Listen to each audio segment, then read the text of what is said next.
Okay. Right. All right. So audio check. Ukulele check. That's visuals check. Hey. All systems check. We should be good to go now. Right. Kontaka, good morning, good afternoon, good evening, whenever you are, wherever you are. The name's Taka, and we are now live for V-Yapkulele Episode 34, featuring Rain, Rain, Go Away. Hello, my name's Rain. Right. Normally, I'm a puzzle and roguelike VTuber, but I've got an extensive music background, mostly covering piano and saxophone, but I do play ukulele as well. Hey. Right. Okay.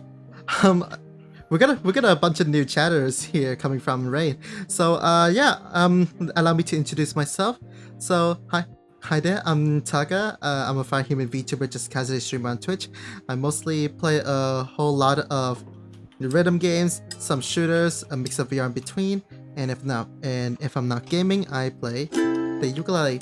And yeah, well, for those who don't know, V-Yapkulele is a weekly weekly ukulele theme podcast / interview style collab series of mine, where I invite a random ukulele playing VTuber friend of mine to hop on, and we basically is gonna be yapping and playing around with the ukulele. I do have some questions for my guests every single time to kind of like get to know more about them regarding their background on music and just ukulele in general. Cool, sounds Yeah. good. So, oh wait, what am I saying again? Oh right. For those who are watching the VOD, this series, like this episode in particular, right now is being live streamed over at my Twitch. So chatters who are here to watch the episode live, you guys are feel free to interact with us through the chat. We will be reading it, and yeah, we will try to respond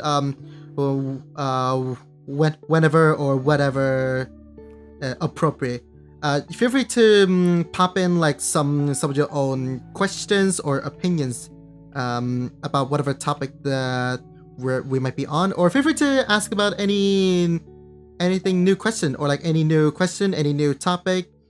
Keep in mind though, we will be we will be making sure that the messages are appropriate, and we will be mostly prioritizing any chatters that are music and ukulele related. So yeah, my God, I need to thank you to the new followers first. So, Glitch the Joyful Kitty, Archivist. I hope I got that right. Yeah, Archivist. Yep. Archivist and the Commander 69. Nice. Thank you guys so much for coming, and yeah, I hope you guys enjoy the yappers. Right. Anyway. Yeah, fun fact, Archivist actually works at a ukulele store and is in Hawaii. I noticed that. I mean, I'm not exactly like a pro ukulele player, but I just really like ukulele in general, so yeah. He judges my playing all the time. Oh god. My place is definitely gonna be judged upon. Yeah. That's real though. It's gonna be like the ukulele underground open mic all over again. I mean, like those. I mean, like I wouldn't. I just cannot stop glazing them. Really hats off to them for being like so welcoming to anybody who is just there for the vibes, or just being enthusiastic about the ukulele in general, no matter how good they are. So yeah. Anyway, Ray already went and introduced himself and all that. So right, we're gonna be, I suppose. Let's see. What do I got? I'll check out the Wait, where's my question list? There we go. Alright. Hit me with your best questions. Okay, right. So right, Rain. When do you remember how or like when did you start playing the ukulele? Like, Let's see. I think I probably started playing ukulele is, as I've mentioned, it's not my main instrument. It's something I've just kind of picked up maybe around 8 or 9 years ago that I've kind of played on and off. I originally wanted to play guitar, and then I was suggested, oh, you should learn ukulele before you get to all six of those strings. Particularly, I'm really bad at bar chords. I do not have the callus and the muscles to do that. But yeah, as I started learning a little bit on ukulele, I actually began to embrace not as just a stepping stone to guitar, but as its own instrument.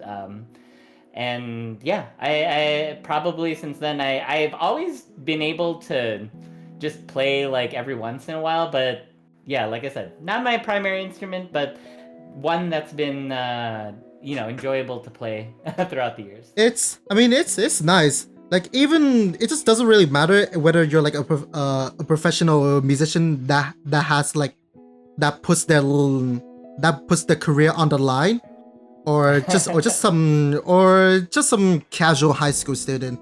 The ukulele is just great as kind of like it's kind of like a was it an anything like any situation kind of instrument. Yeah. You like it just doesn't matter. Like if you feel like that at some point in your life you're gonna be finding yourself in moments where you just want to relax, you just want to like play something lighthearted, something easy on the ear, or like maybe learn a new song that that will probably be pretty difficult. Then yeah, you go with the ukulele. Ukulele is great. You can literally teach someone to run the basics in under 20 minutes. That's what I'm saying. Like I have so many people I met where they're like, oh no, I don't really know how to play the instrument. Taka, you're so talented. And I'm like, mate, if you have the ukulele right now, I can literally teach you the very fundamentals within like 3 hours. And from there, you can just go ahead and learn any song that you like. It's not that hard. It's like people really glaze really like a non was it I mean call me like overly humble, but non musicians really just like praise me left and right because of like was it no matter what kind of songs I play on the ukulele. But like in reality, it's like the ukulele is honestly one of the best instruments out there for casuals and absolute musical beginners. Like, it is arguably the most casual friendly instruments out there. I mean, sure, we have some other instruments like what the recorder or like or a kalimba. Is hardly an instrument; it's a learning tool. It's yeah, but like try to find any other instrument that can be as easy as the ukulele, yet actually no. Okay, let me rephrase that. You can find a lot more instruments out there that is as easy as the ukulele, but they would always lack the versatility that a ukulele has. Yeah. That's kind of like totally agree with that. yeah. So that proves my point of like kind of like one of my main reasons of why I love the ukulele so much, and I like because of like how accessible it is. It allowed me to like find a lot more people who play the ukulele, and having and it ends up in me having like a bunch of the ukulele collabs as you might have seen already. Yeah. It's It's amazing. fun hearing people's different experiences with it because, like I said, I came from it from I'm using it as a stepping stone to guitar, and then it's like actually I like this instrument. Yeah.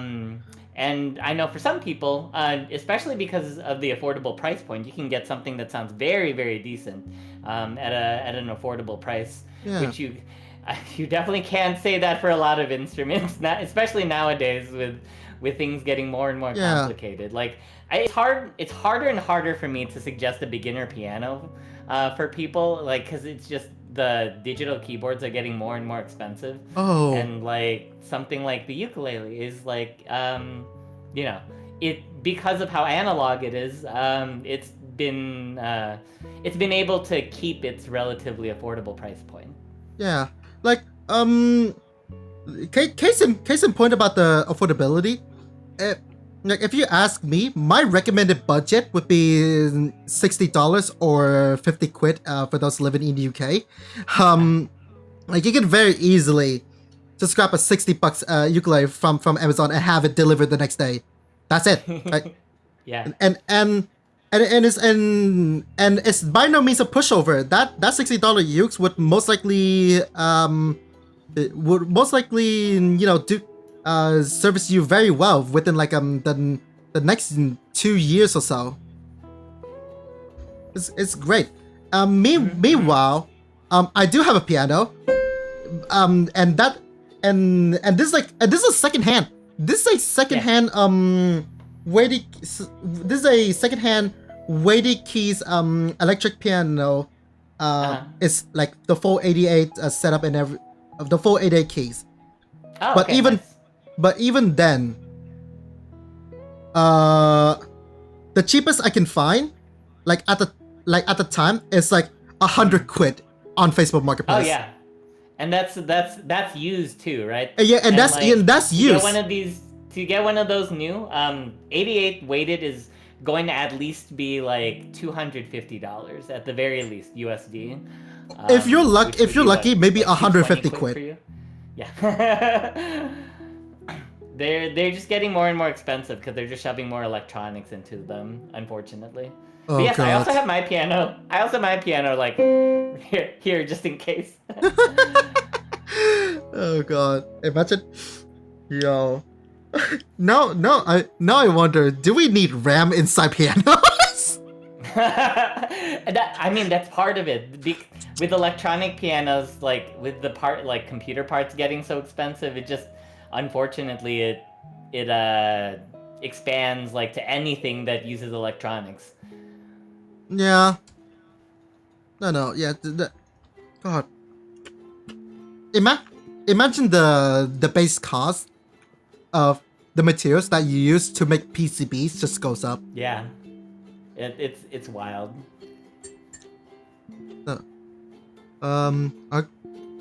Archivist says they're very lucky in terms of ukulele options. You heavily employee discounts so many. Napa Mango Koala tenor with ebony fretboard and hand software. Well, only $800, and that's on a and that's with a massive employee discount. I mean, I'm not surprised. Hawaii ukulele are Hawaii ukuleles are expensive. Well, at least brand new.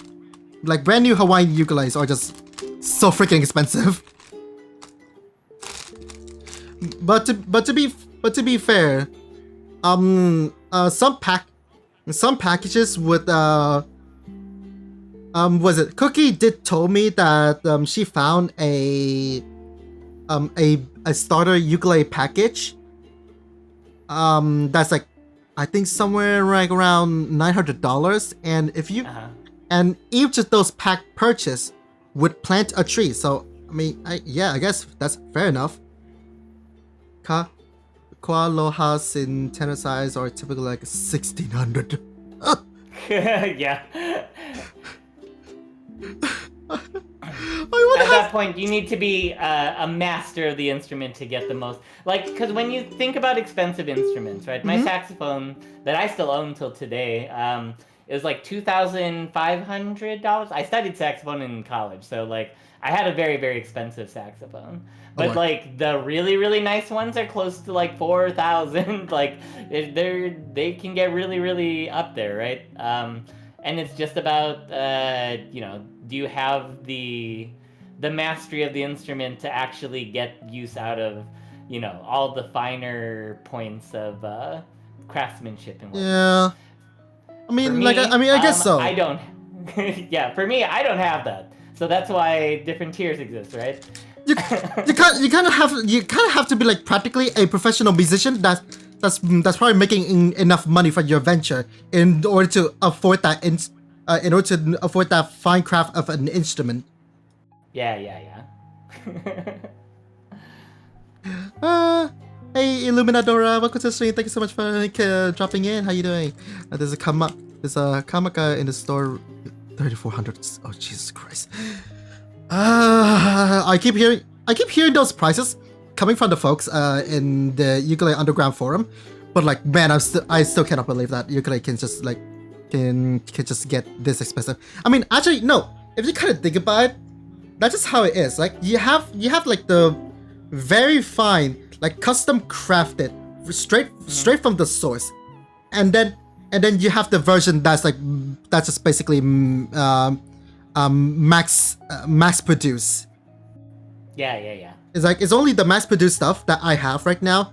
I could honestly never see myself having one of those custom made or like those fine crafts by the masters. I cannot. Yeah. Yeah, you're right. Like you said, it's a difference between when it's mass produced, it's just like materials, right? But when it's a fine instrument, that's like some dude that's been sitting there at a workbench for like hours on end trying to like carve the perfect shape and all that. Yeah.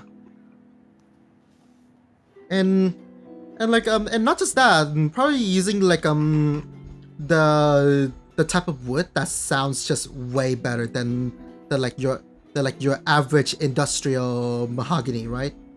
Yeah. Yeah. Wait. Speaking of like I know this mahogany, koa, and sapele. I think that's like usually what kind of wood is used for like those really top end ukuleles? Like for those $1,000 ukuleles, like what kind of wood is used? I wouldn't know. Mass produced. Koa's by far the big one. Oh, really? Mass produced don't mean. Hello, you guys is fine. Those are. Yeah, I mean, true. I mean, I don't know. For the untrained ears, I could just for the record, I have me like a plastic ukulele right here, and for the untrained ears, I could just hit them. I could just hit them with a riptide like. You're like, I mean, it sounds fine. It's for them, it sounds fine, and for me, it sounds fine. So no complaints, right? Yeah, exactly. Yeah, I've got a kala myself. So my family, when they went to Hawaii, they bought me this ukulele, and that's it. I didn't get to go to have a nice Hawaii vacation with them. I just got this. they just bought that ukulele as a souvenir for you. Yeah, they bought it as a souvenir. I was like, yeah, you can do this. Play music for us. It's like, okay, cool.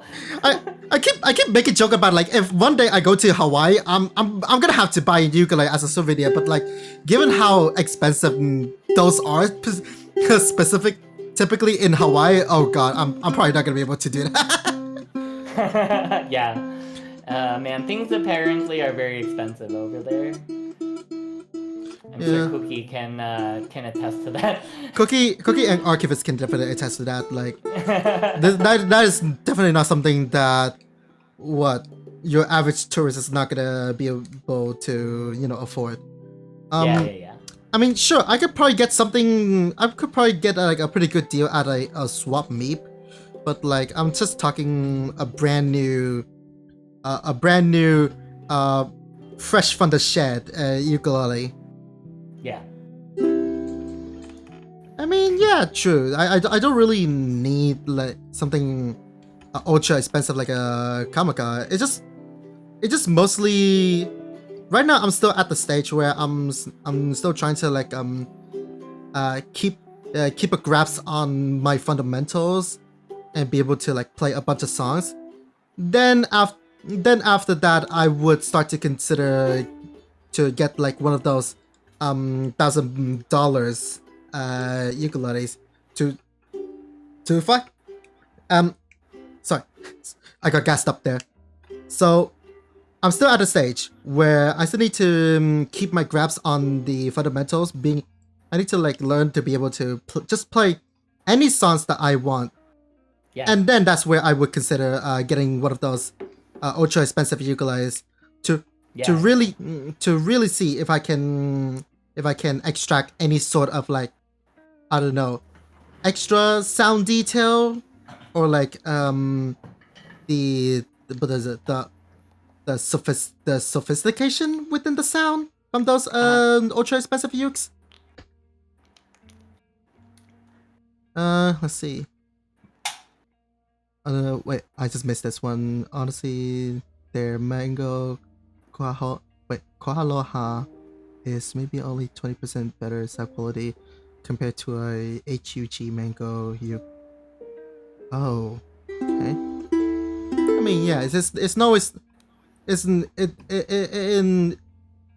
doesn't always brings you like what the best bang for buck. I know most instruments are most instruments they sell are in the 300 400. Okay, I mean 300 400, that's I mean in the context that what your specialty store in Hawaii, yeah, sure, that's reasonable. I still wonder if you guys do sell any sort of was it budget entry option, like something that is 100 and below maybe.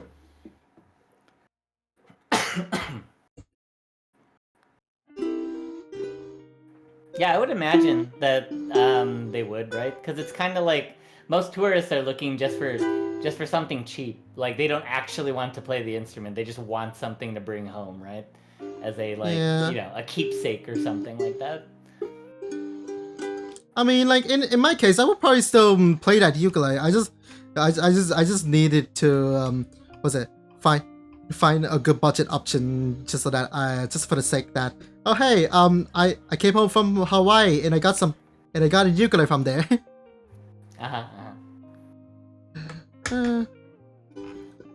Right. Cookie did go to the ukulele store that has some budget options. I mean, okay. But wait, so what's the price range? Right. Okay, so we were going off from how do you start playing the ukulele? Yeah. Oh, wait. Do I have a photo of your ukulele? Why is it not in the? Oh, the photo of your ukulele is not in the DMs. Do you want me? I can send it. I can send one right now, buddy. Yeah. Yeah. Hold on. Yeah, because now's the time to start showing off the ukulele. Around $100. Okay. Yep. That's fair. That's fine.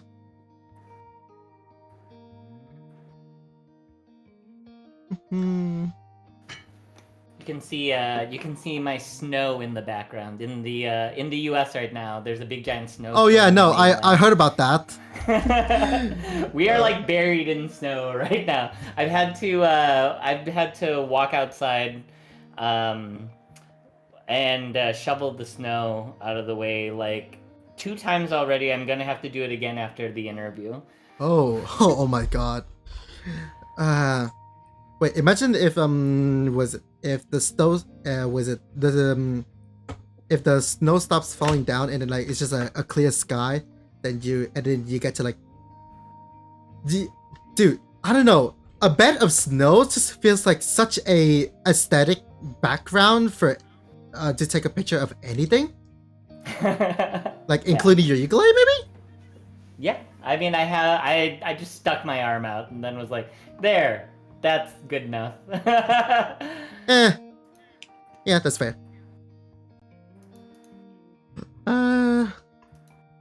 Yeah, I just Yeah. DM'd it to you. Kind of like unfortunate that snow over here only lasted like just barely a week. Like Yeah, actually, like during December over here, there was barely any snow. Um, I like this kind of snow. I just don't like the aftermath of this kind of snow. snow is I don't know. The feeling of snow is nice, but then like at the same time, because of the physicality of them, they're just like a straight pain in the ass. Yeah. I'm still waiting for the. Wait, did it not send? Did it not send? I just sent it over. Oh, yeah. At No, least you thought might I want to just like wait. DM'd You might want to like wait for it to finish uploading. Oh, you know what? It's not. Okay. Yeah, it's not I exactly. sent it to... There you go. Yeah, it's not exactly it was a stuck. set and forget. Yeah, that. Yeah, it was stuck on loading. You're correct. Hey. But Right. I love the color on this guy. It's very me. Oh yeah, no, I know because like, hello, it Loki fits you though. Yeah, it's really cool. My favorite Pokemon is Bulbasaur, so it's that exact same like deep teal that Bulbasaur is, and like I really like it. Oh, you love to see it. Yeah, look at the it's so much fun. It's a really fun color. Wait, how long did you had it for again? This one I've had for like maybe 3 years. Oh yeah. I mean, like you had it I've for had to 3. change out the string. Yeah, I had to change out the strings once, but that's about it. Yeah, and what? It was only for 4. Wait, you only had for 3 years yet? Yeah. It looks almost factory new. What the hell? You kept it well. Nice job. I've kept instruments my entire life, so I would hope that I'd be okay at this. Yeah. But if they fully made them, they're extremely spoiled when it comes to ukulele. Their entire family is musical, and they got hella musical contacts as well. Super high tier preference when it comes to that stuff. Yeah, I mean, coming from a musician family. I I know a lot of my background as a former music student. I have a lot of friends that, you know, their instruments, like they're bringing instruments that are literally like, you know, $6,000 to $8,000, and like if it gets damaged or like stolen or anything, like they got like crazy insurance to replace it. Christ, Louis, I mean, I'm by no mean a music student or like someone who specializes in music earlier on. I mean, my family is also kind of like my family is also very musically oriented, but Yeah. But then like what? Because we live in Vietnam, I kind of just grew up to be, you know, to just accept the chief. Oh yeah. No, my parents are both from the Philippines. I get that.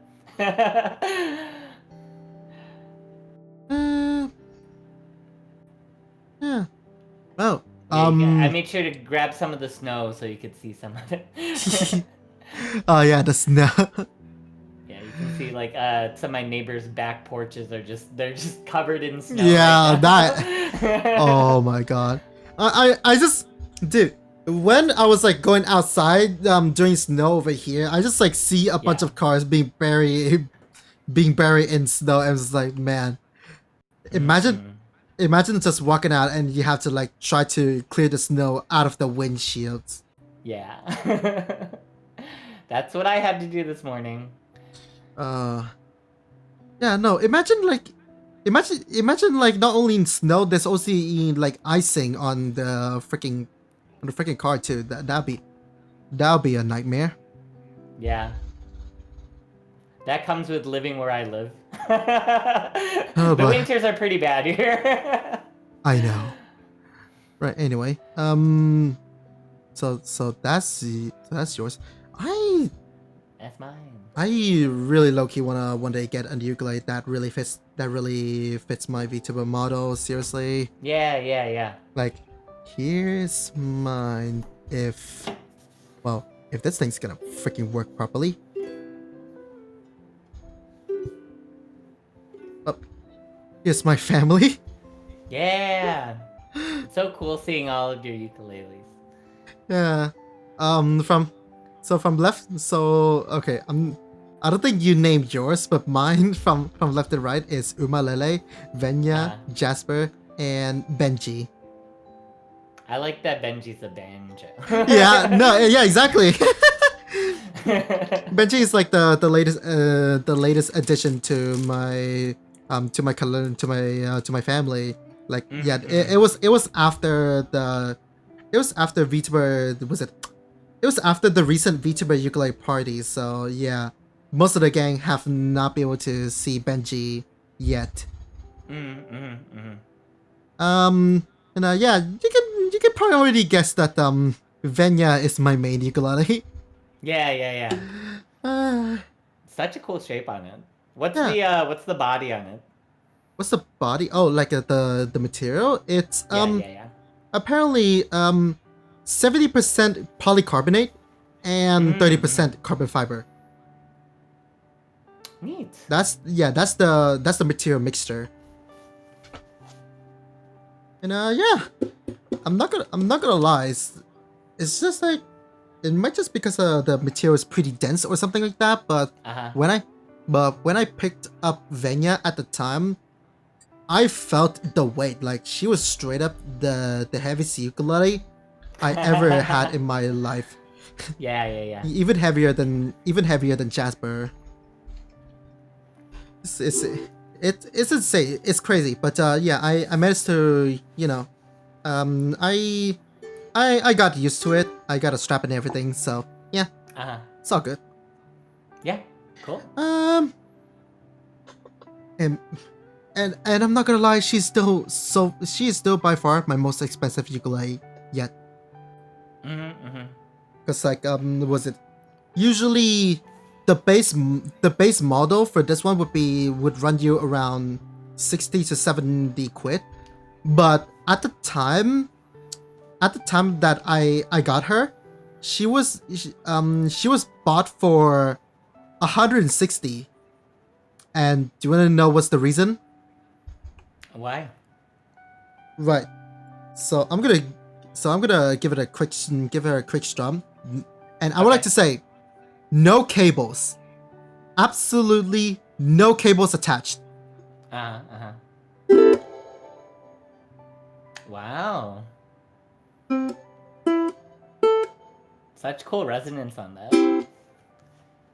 The reverb is coming from the ukulele herself. Yeah. And then there's also like some extra. I can also mix reverb with either chorus or delay, and so chorus is gonna sound like this.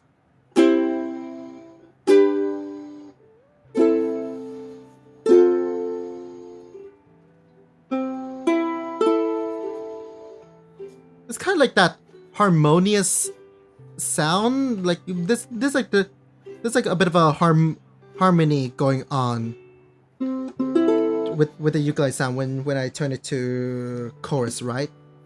Yeah. And then if I turn it to, let's say, delay, it's just gonna sound like.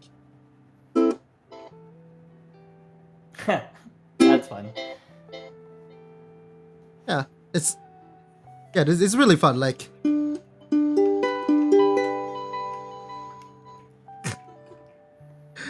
Oh god, Venya is like so beautiful and like fun to play with. I got her back in Vietnam at the time, so my music anxiety was out of the window for like a solid 2 weeks, and then later on I realized that she has this feature, and my addiction has been extended by like one more week. Oh god. I just felt like a kid playing with the coolest toy of the entire block. Oh god. Oh, Archivist says the main two they run are both Kualohas. One's the mango, the other solid spruce top. Ooh. Oh, okay. Archivists still need to find time to drag the cat into a voice chat and flex their unbridled ukulele talent. I think that was aimed towards me. I know you're the cat boy here. Yeah. Oh my god. But yeah, I might. Man, it's so fun. I'm just gonna keep the reverb on. Yeah. That seems fun. just to like.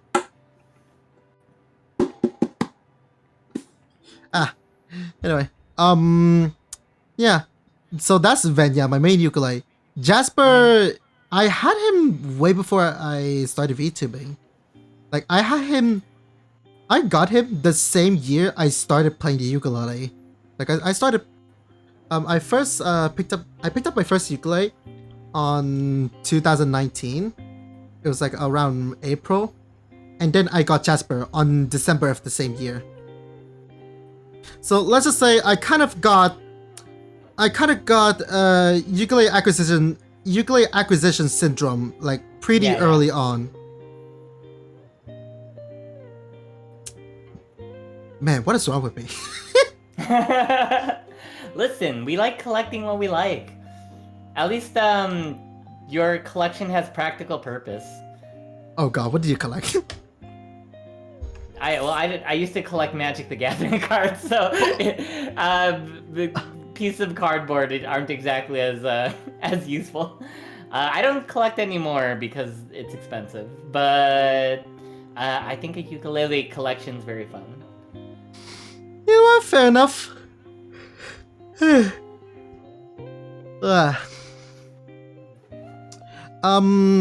So yeah, I still got Jasper here with me.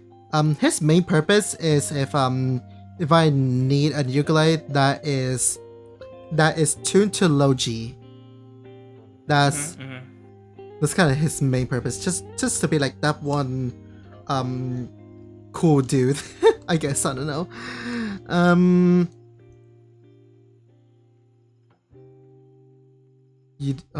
Archivists don't name instruments anymore. Hit with a. Is it the Maui Fire? Oh yeah, the fire in 2023. Yeah. Oh, yeah. No, that's. Yeah. Yeah, that's really rough. I'm so sorry to hear that. Like, wait, how many instruments really? Like, is there a rough count?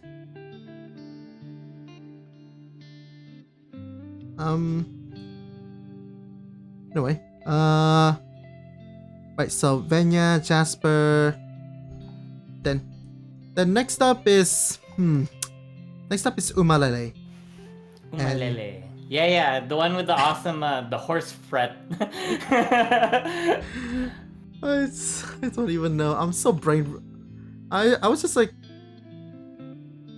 Do you still play Uma Musume, or you're just in it for the memes? Oh god, I kind of just realized I still have it installed on my phone and PC. I just don't play as much anymore. I just mostly play it for the memes. Nice. I used to play, and then like at one point I was trying to get one of the characters. I couldn't get it after like 40k carats, and then I just crashed out and decided to uninstall the game. Oh yeah. Yeah, I feel like the reason why I didn't really play Uma Musume much is probably because I'm just honestly burnt out from gacha games in general. Yeah, same. I mean, like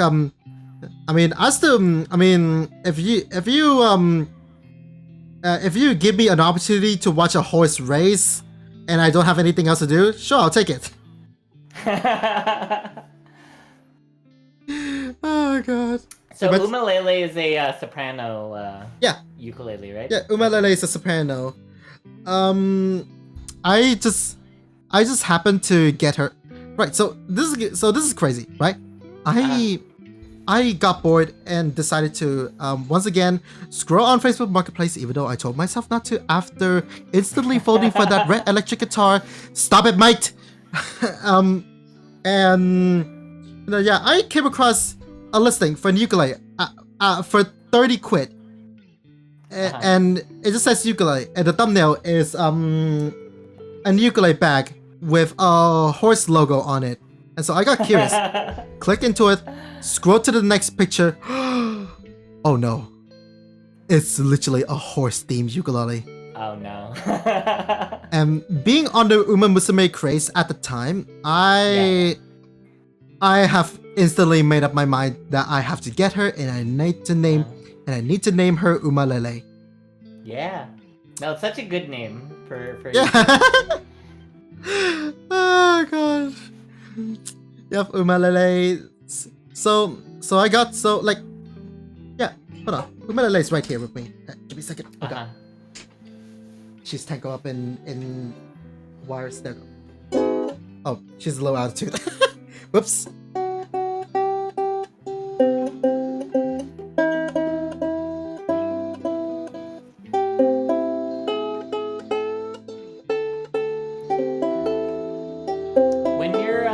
When you're tuning your ukuleles, do you have like a phrase or anything that you use, or like when you have the relative pitches?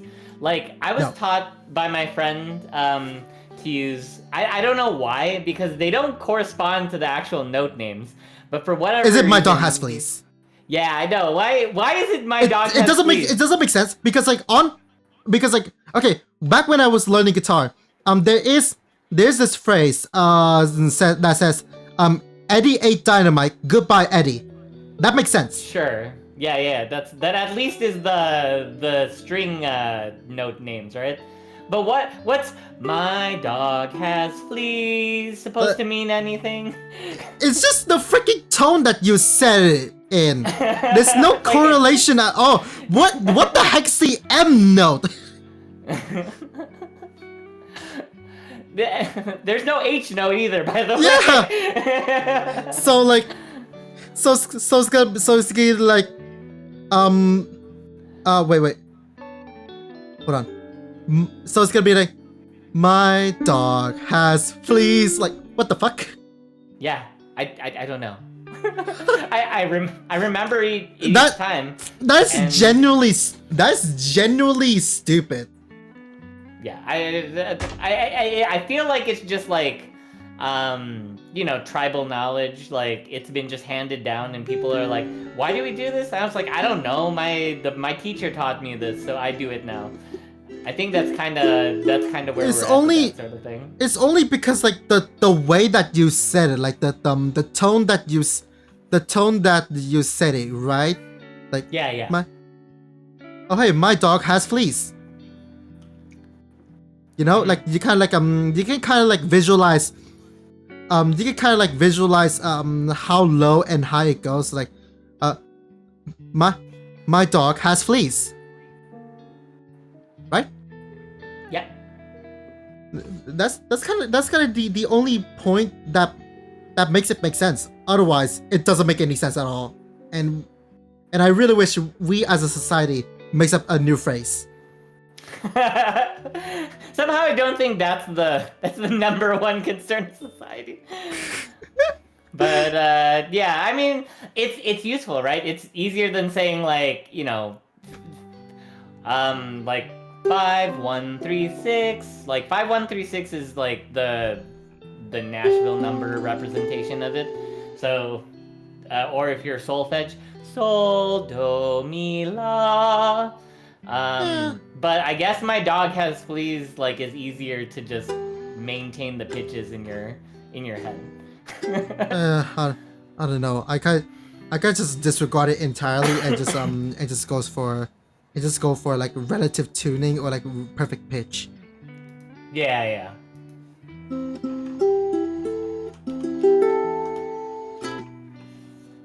Right. So let's see. Where was I? Oh yeah. So I wanted Umalele so badly. Mhm. The thing is, when I found the listing, I was down in London. I was not at the place that usually I lived in. Yeah. So I'm not in the local city where I can grab this instrument. So Mhm. so I had to like message the seller asking if I could set a reservation. And oh god, Can you yeah. hold it for me? I mean, they said sure, but others are already eyeing on this instrument, so so I'm gonna have to pay a bit more. So I end up paying 40 quid. It's fine though. Oh, that's not bad. That's not bad It's at I all. mean yeah, it's not bad. That's fine. That's fine because like it's worth it though. Cause like in the end, oh my god, in the end, Umalele, when I brought her home, she actually ended up playing like ironically really nice. Like I'm talking. Was it the nut in the bridge is probably made out of the nut in the bridge is probably made out of ebony or like whatever bone thingy, and it just ends up making it sustain. It just ends up making the sustain like absolutely divine. Like it really beats. Like Umalele genuinely has the best sustain out of all the ukuleles that I have. Nice. And the tone is on point. The tone is on point too. There's side markers, and it's also a soprano ukulele with 15 frets. Yeah, that was one of the things I noticed first about it. Yeah, and what else? Oh my god, and the tuners, smooth yet such a good ratio. Was it? I can just tune the string, I'll say by this much, which is a 90-degree turn. All right, this is the 90-degree turn. Yeah. Like, what is that ratio? That's amazing. Yeah. Not having to crank it so much. Yeah, it's great. Oh. And yeah, so honestly, worth it. And at the time, it's also being sold on Amazon brand new for like 55 quid. But but then you wanna know what's even better? What? Umalele is practically factory new. Nice. Like there's not a single scratch at all. It's clear that they probably got it, didn't play it, sitting in the back of a closet. Hey, I'm just gonna get a couple quid for this since I'm not. That is the story. No, that is their story of like why they're selling in the first place. So you know what? I mean, that feels like that's usually the story for secondhand instruments. I get a lot of things with. So I am always looking for synthesizers. Synthesizers can range, like good ones can range between like 2 to 4,000. So like trying to get either like an older model used or trying to get one used in general, because they're trying to upgrade theirs and like finance the new one by selling the old one. I feel like that's the only way I can really get a shot at that. So it's nice how good of a source Facebook Marketplace. You have things like Reverb, which is like a secondhand instrument selling site. I'm always like, I feel like once a week I just go through Reverb, being like, is the synthesizer I want available? Yeah. So yeah, it's nice having that secondhand source. Yeah. Right. So that's Umalele, right? Next up is the latest member of the family, Benji. I have one thing to say though. You can get such good deals, but then, like, at the same time, they can just be gone as fast as they appear. Cause like before, I think like a month or two before I got Benji. No, I think it's just a month before I got Benji. I saw a listing on Facebook Marketplace for like was essentially a practically brand new VO in red for 60 quid. In red, wow. I'm just so mad I did not have 60 quid at the time, because I would have copped it. Ah, man. Yeah. But yeah, it's gone. But yeah, it's already gone by the time I got the money. So I ended up coughing like, I ended up coughing up 90 quid for like this one here, brand new from Amazon. I mean, that fretboard design is nice though. Oh yeah, that fretboard is really, really cool. Yeah. Well, let me get him real quick. Also, he kind of classifies as a ukulele. So I would say Benji is my new heaviest ukulele I ever owned, clocking at like clocking at like apparently around 2.6 kilograms. Oh wow. And yeah.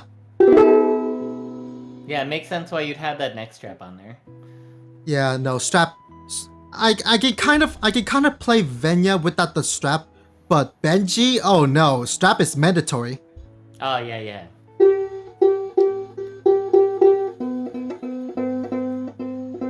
I'm checking to see if your dog has fleas again. Got them.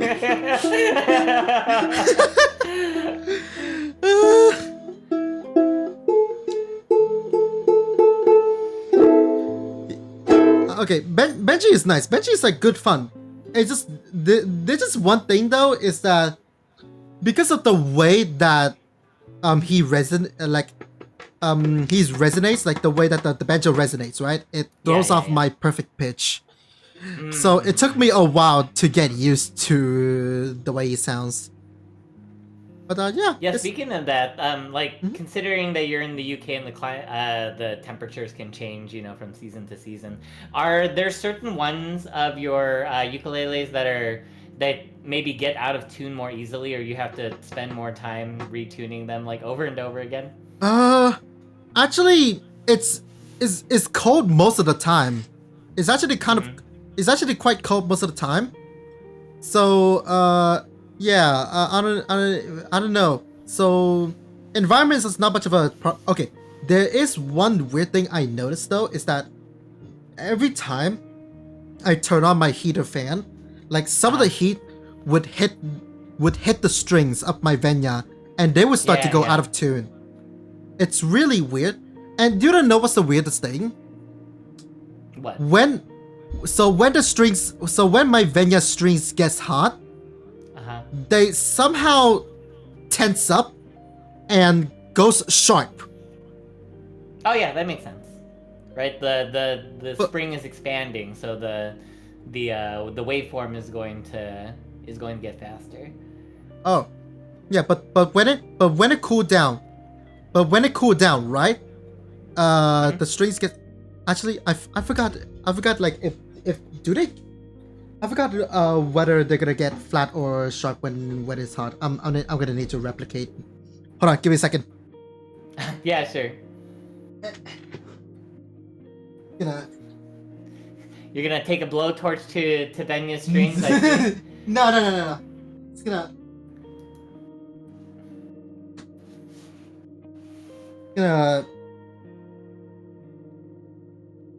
You heard it here, folks. Taka's burning Venya right in front of our eyes. No. Just like a slight blow of like warming wind. Sure. That's what he wants you to think. Shut up.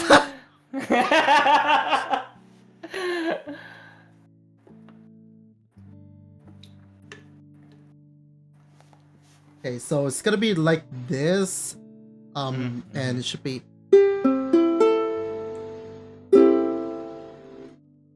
Yeah, it's getting a little bit sharper. Wait, I don't understand how that works. So when the plastic strings get hot, right? Yeah. Do they expand or contract? They expand. Oh, they expand. And not only are they expanding, you're warming up the air that's near them. So if you think about Sound is just sound molecules hitting against each other in patterns, right? So if they're faster, the energy inside those waves are going to be higher level, resulting in more energies, high or shorter time, or shorter space from each other. From the more energy means it's going to be a higher pitch, right? It's going to be a higher frequency. Oh, okay. Well, alright. This should be good. Oh Yep, that's sharp. yeah, that's very sharp right there. Okay. So, it's gonna be... High heat is lower tension in the string. Oh, is it? Is it lower tension? It doesn't expand the strings? Wait, what? So lower tension in the string. I was thinking, like, it doesn't make sense. High heat is lower tension. So they're kind of... So supposedly they're supposed to go flat, but then suddenly it's sharp, and now now it's in tune. Like now it goes flat. Wait, string expansion is lowering tension. Oh, string expansion. String expansion in the same... Wait, so just so I get this, Arky. String expansion under the same distance is lowered tension? Where does the extra... So if you're expanding the string under the same distance, like you didn't change the position of... You didn't change the length of the strings. Exactly. Like you're just changing the thickness of the string. Is that what we're saying here? I am. Maybe there's if you heat up a string, it lowers its tension and lowers in pitch. I see. The opposite happened though. The strings got warm and it went higher in pitch. What's going on here? I mean, granted, this is like that's why you cannot put strings under high tension in a low pressure, low temp environment. You mean I can't keep cranking it? So, for God's sake. What did I say? I don't know. I don't know what I said. I just said something. I don't know. So like low temperature environment. I mean, like typically it's pretty low temperature around here. It's like what? It usually jumps between it usually jumps between it just jumps around 5 degrees Celsius, right? Which is for you Americans, it's It's okay. You don't need to use dumb units. I know. I work with a bunch of Europeans. I'm well aware of what 5 Celsius is. So the key things is I know what 10 and 20 Celsius are. So then that gives me a reference for where everything is. Okay, that's good. If your instrument is tuned to be tense under high temp, then put a low temp, low pressure area. It's been known to break the strings, and in some cases the instrument's neck is up. Oh shit. I mean, I guess yeah, it makes sense. That's why when I moved out to the UK, right? I just lowered the I just loosened up the strings just in case.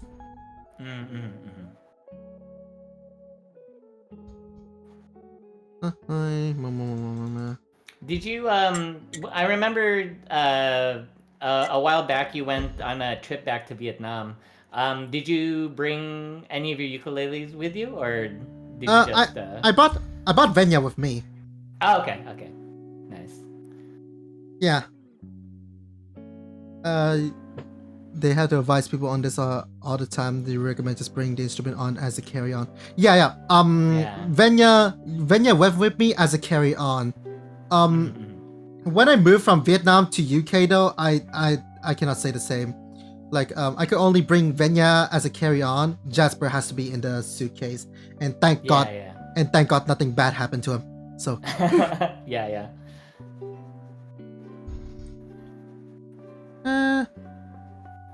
Right. Actually, like do you find like when you have your ukuleles in Vietnam? Obviously, it's warmer and more humid there, right? So, do you find any problems with it, or is it mostly the same? I feel like it's mostly the same. I don't really find much issue with the ukuleles in Vietnam, I guess. Was it? How to say this? So versus Vietnam, UK typically has lower. UK typically has lower temperature and higher moisture. Oh, okay. Today I learned. Yeah, which is like the reason why when the temperature goes up to like 20 degrees Celsius over here, which is like it's a very normal temperature in Vietnam, by the way. That is a very normal temperature in Vietnam. But when it hits 20 degrees over here, it's fucking hot.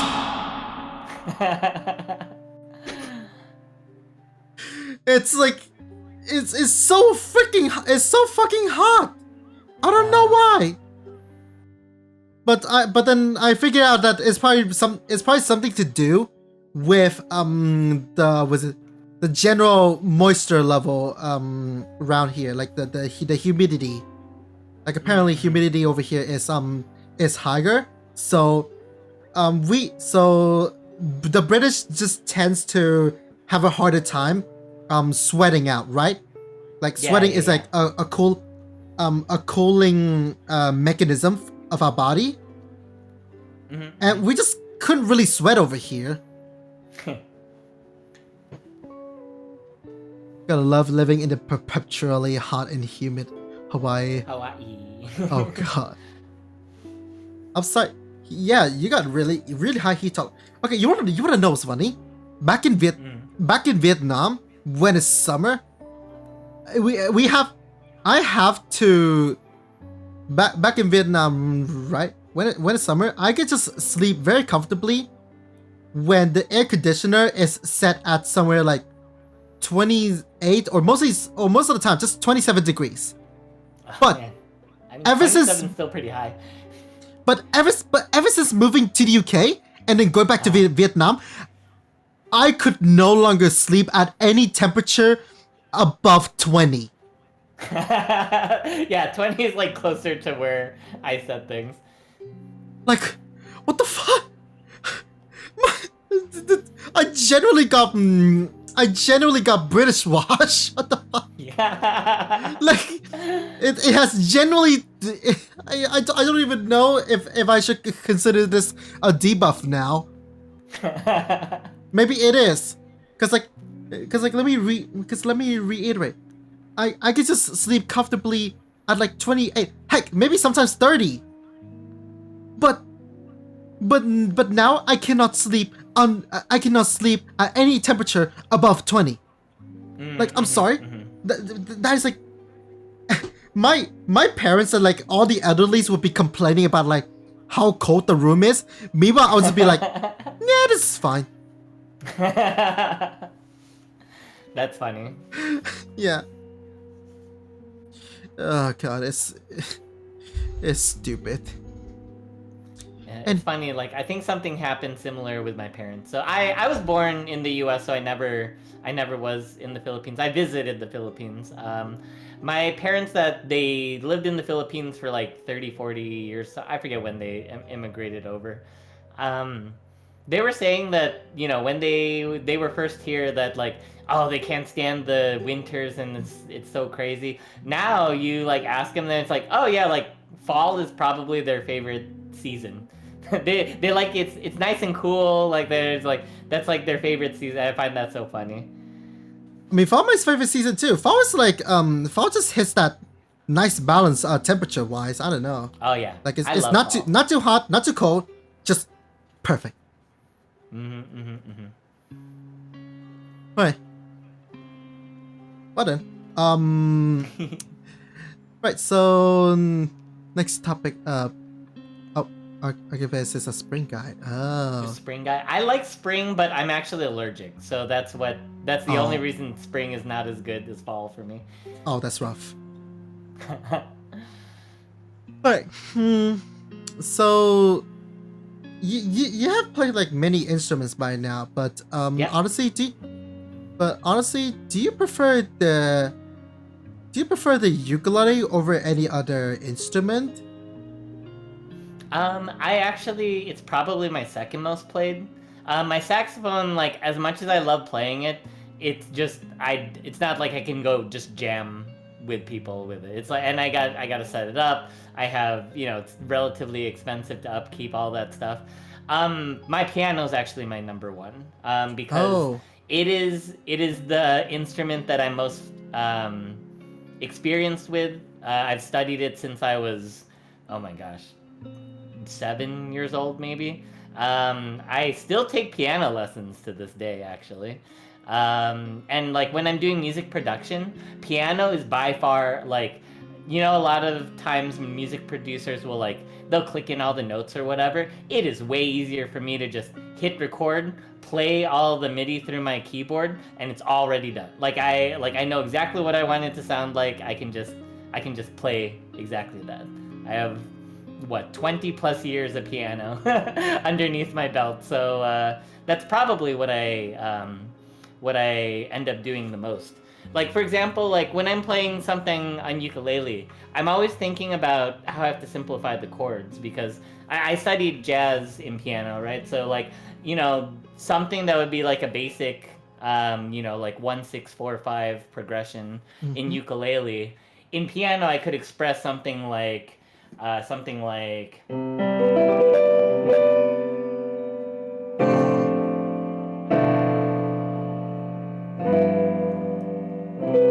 where I have like a lot more access to notes. But there's something about the ukulele that there's a simplicity that it forces me to think about different things than just like chords, basically. Sometimes when you have a large amount of knowledge, you can like get lost in the sauce with like, oh, I could add this or do this something fancy, and it's like, no, what if the song just needs you to just a little simple thing, and it's really, you need to be a little more heartfelt with the melody or something like that. And I think having ukulele like close to me, like in my office, my piano is like basically like integrated in my like desk setup. Like Mm-hmm. it's like my main thing. But I always have my ukulele on the side of my desk, like ready to pick up, because if I need to focus on melody, or I need to focus on something that's not like, background pads or like some other thing, it helped me just like clear my mind of all the other stuff and be like, Rain, what's like the essence that you're trying to get across here? So that's what ukulele is to me. It's very much the how do I get the essence of the music across? Because I only got four notes to work with. I can't play those fancy jazz chords that I was playing earlier, right? Yeah. And yeah, it really helps my songwriting because of that. Yeah. Fair enough. Um. I feel like the case in point of that would be, let's say, Rebecca Sugar.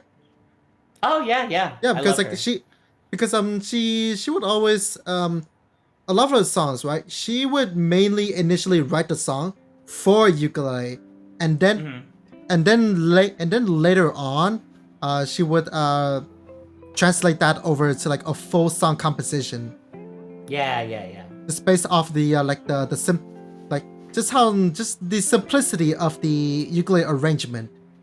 Mm-hmm. Yeah, and I agree with that, because sometimes, like I said, sometimes you need to focus on the melody, or maybe there's like a cute little counter melody. A lot of Rebecca Sugar's stuff have like a nice little counter melody, either in the background or maybe there's a second voice singing, Mm-hmm. and it's you can get, like I said, you can get lost in the sauce when you're like playing a bunch of notes, and when you have something clear and you have direction, you can come up with something cooler. Yeah. Yeah, fair enough. But like, was it so piano's your number one, ukulele is the close second, based on your playing experience, right? Yeah, mostly. But if we're talking just based on impression alone, like, you know, like if you get to like listen to a bunch of instruments one at a time, which one would you prefer? Like in the end, which one do you prefer to just listen to? Once again, it's probably piano, mostly because of my background. But I really love the sound of a tenor ukulele. Like that sound is just, it hits like that like buttery like sweet spot for me. Tenor ukulele, you say? Yeah. Yeah, I Yeah. love the overtones that come from the deeper notes. Yeah. Wait, what the hell? Yeah. So yeah, I have Jasper here, right? Being a tenor ukulele, he just has that like really warm, deep tone, and so I decided to double down, and so I decided to give him low G tuning to double down on that, and this is like the result. Like even on a song like Cure for Allback, it's just gonna gonna be my first time playing Cure for Allback on Jasper. It's gonna be like, yeah, go for it.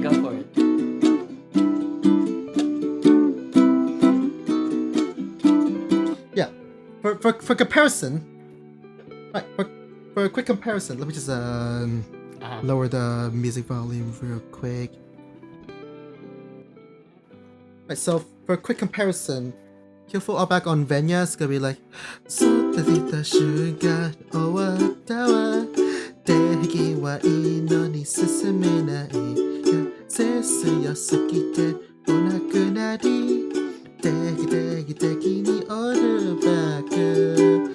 Yeah, that's on Venya, but if we switch it up to Jasper, it's gonna be a different vibe, like, 育てた瞬間終わったわ敵はいいのに進めないが背強すぎてお亡くなり敵におるバック Yeah, even despite like just I said, like I really upbeat... love. Yeah, and I like I said, I really love the overtones that are there. Like the resonant tones that come after the initial attack are just, they, like I said, they just feel so like buttery soft and like in the pocket like, for me. Like, yeah, even especially with your G tuning really emphasizes that. Yeah. It's really nice. Yeah, the main reason why Jasper is on low G tuning is because at the time I didn't really felt like strumming and singing at all. I just went with like finger picking, playing shits like wait.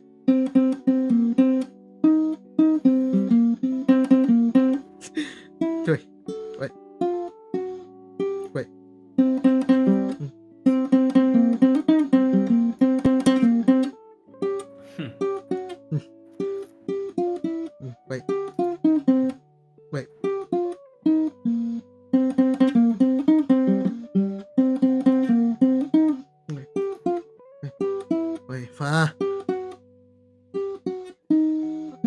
Yeah, it's like that, like. Wait. Huh?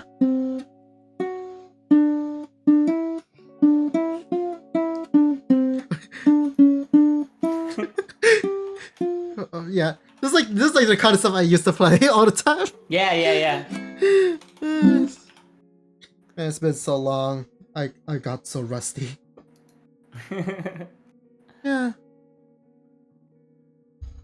I guess yeah, I really see where you're going with this. Like the tenor ukulele. Usually ukulele has the reputation of like sounding chirpy and playful, right? Like it's not really. It's like it usually sounds something that is energetic. Yeah. But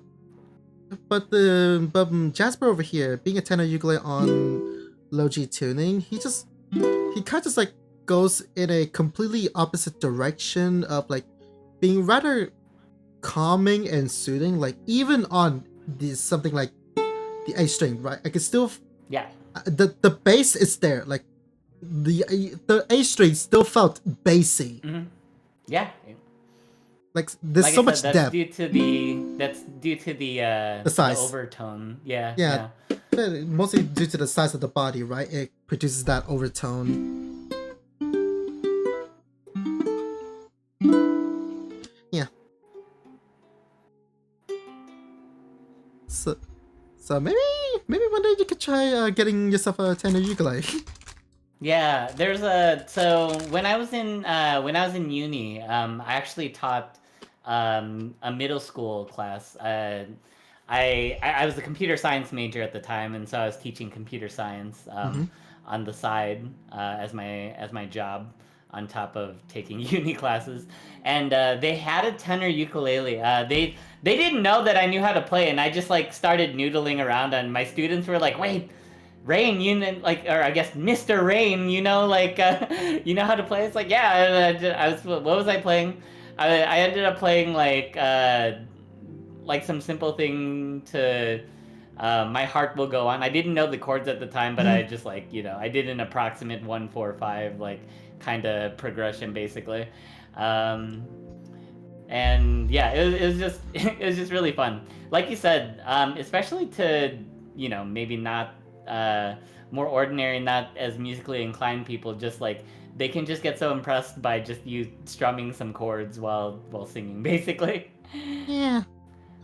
No, I feel like Wait, sorry. You were saying something about Sorry, I got a little bit lost. Yeah. You were saying something about like people's impression when you just simply strum and sing, right? Yeah, pretty much. Like, I mean, you don't have to play anything super complicated. The progression that I was playing was a simple 1-6-4-5. Like, it's not like I was doing anything, you know, crazy. I guess it's just mostly an act of performing a song really well, even if it's like basic, right? Even if it's a basic song, as long as you manage to perform it well and nicely, just like how it's supposed to sound, people would just think you're straight up talented. Just like how I get my praises when I was just casually playing around with some chords. Yeah. And my god. And now you have reminded me of this one story. Before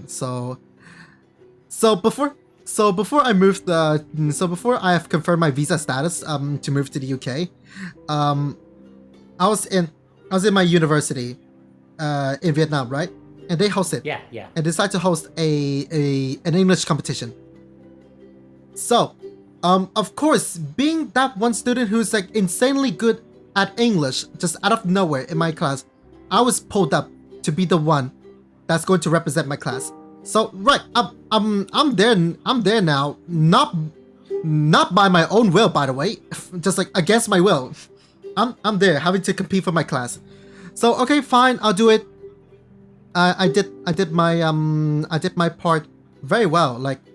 I did my presentation really well. I was practically a foreigner in the eyes of the judge.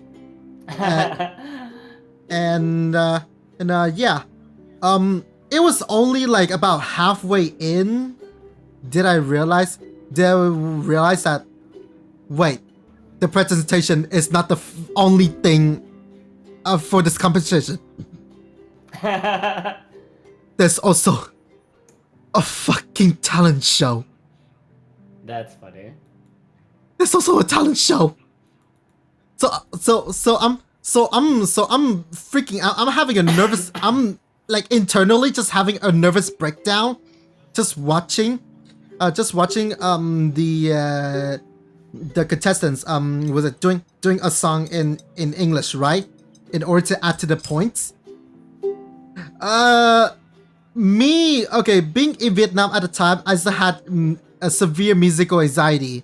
It's similar to stage fright. So I just ended up So when they call my turn, I was just like, nope, no thanks, nope. I'm just gonna hide in the corner. Oh Don't put me on no. there. I got nothing to show. And I'm just honestly thank God.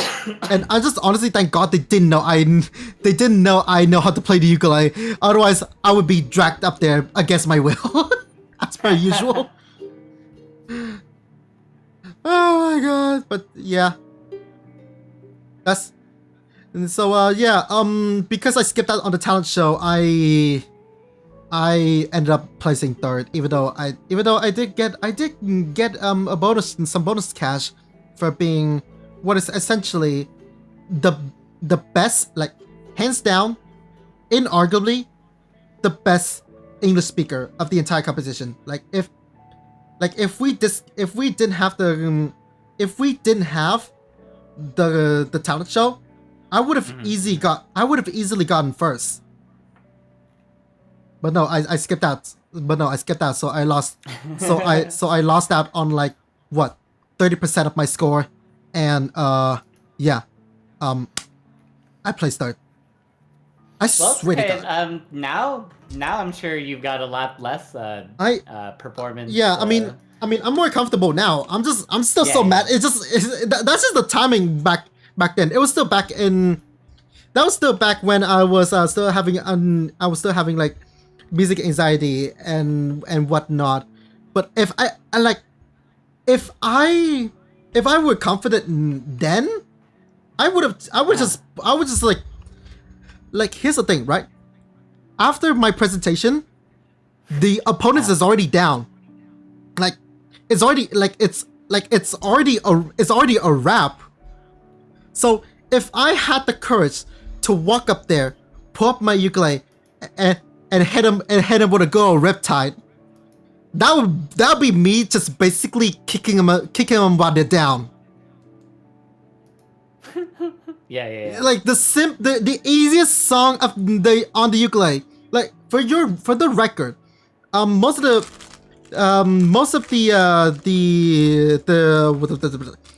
most of the contestants only did like a very simple karaoke in English, right?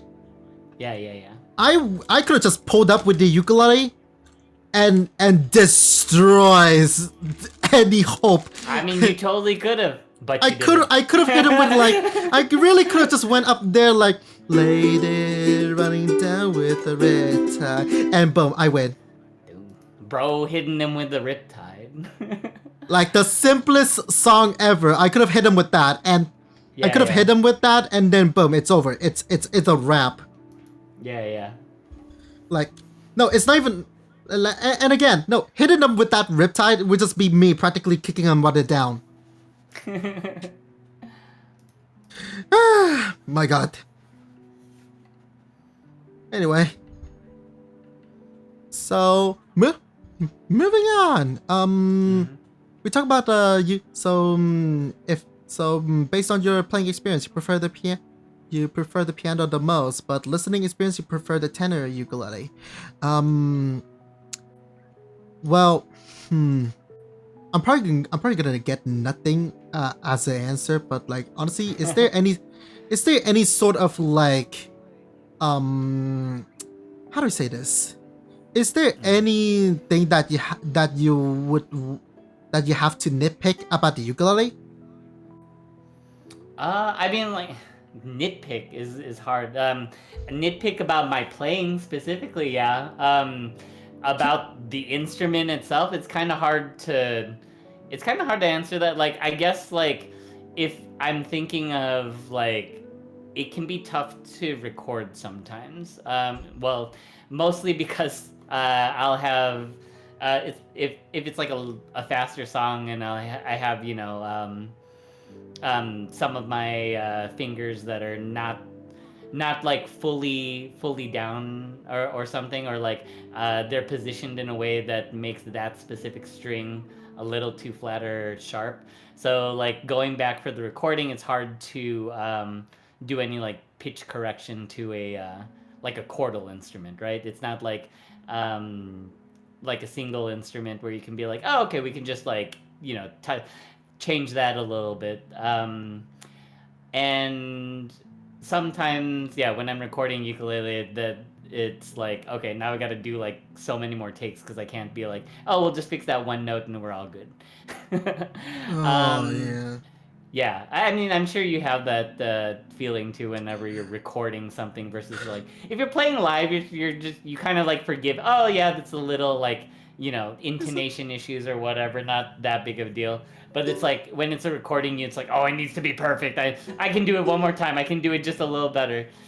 So whenever I'm recording ukulele, that's probably like my biggest nitpick, right? And like I said, that's less about the instrument and more about my skill with the instrument. So it's more like a skill issue. Yeah, it's a skill issue. Oh, A lot of people have been using the word skill issue with me, so I was trying to avoid skill issue, but yeah, it's skill issue. I get it, I understand, that's fine.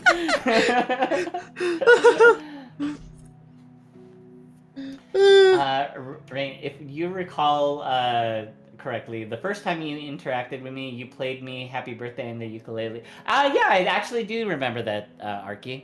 And then I remember playing ukulele on stream, and then you're just like, why are you strumming so close to the neck? I was like, listen, buddy, I have to hold it lower so that the camera doesn't pick up my face, thank you very much.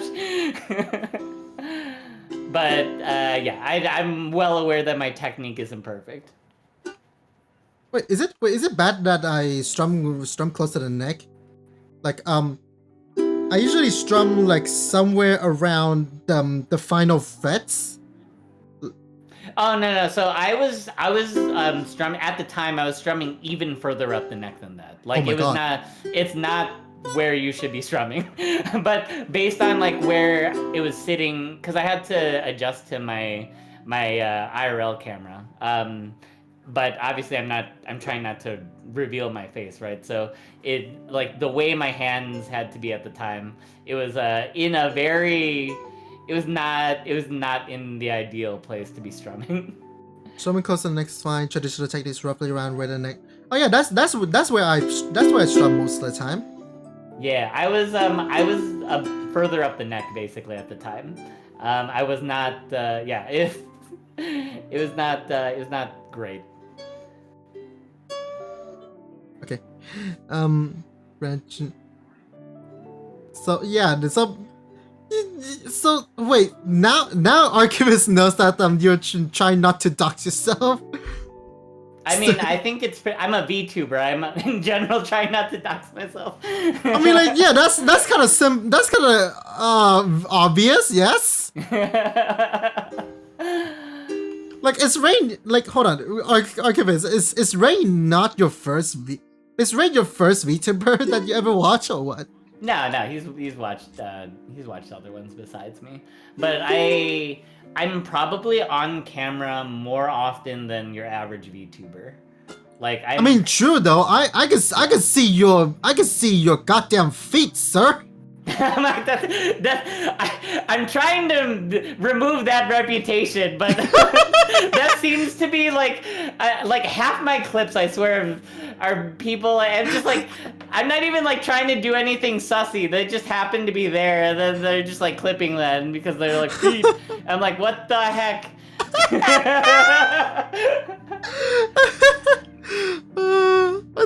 I think you were still on like the whole feet on cam thing when I first met you, so. No. It's funny because a lot of people get hit with, especially if they're doing like a clip shout out, and then they see one of my clips and they're like, Rain, what is this? I'm like, I swear I'm normal. Like, this is not my normal content, I swear.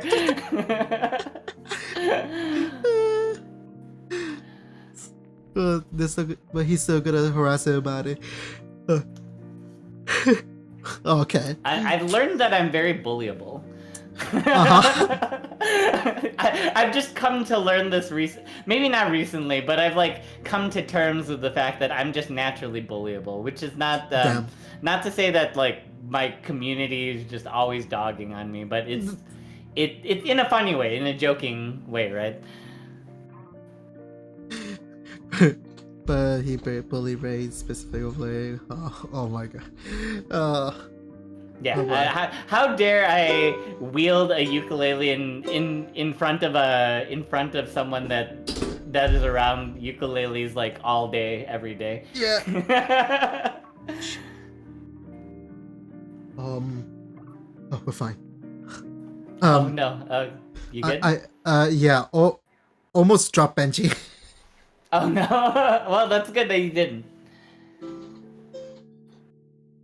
He was so preoccupied drowning Rain mounted hydrate routines.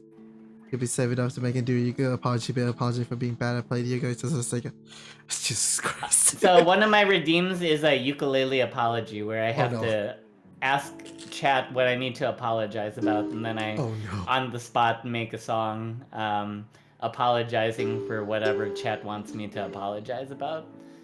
Oh no. The thing that saves me though is my chat likes to bully me by just giving me a lot of hydration redeems, and I'm like, I've gotten to the point where I just bring 2 drinks with me to stream because I know they're gonna redeem that over and over again.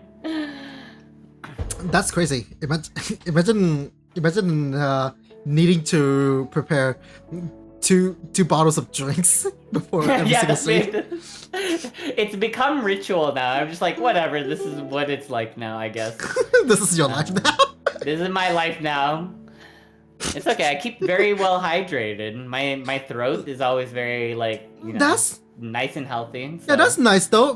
People barely do that when I'm on podcast episodes like this, or heck, even Beats Beatsiber.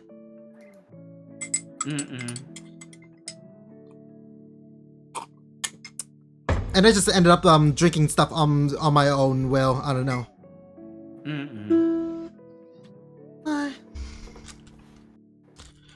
Right. Okay. So,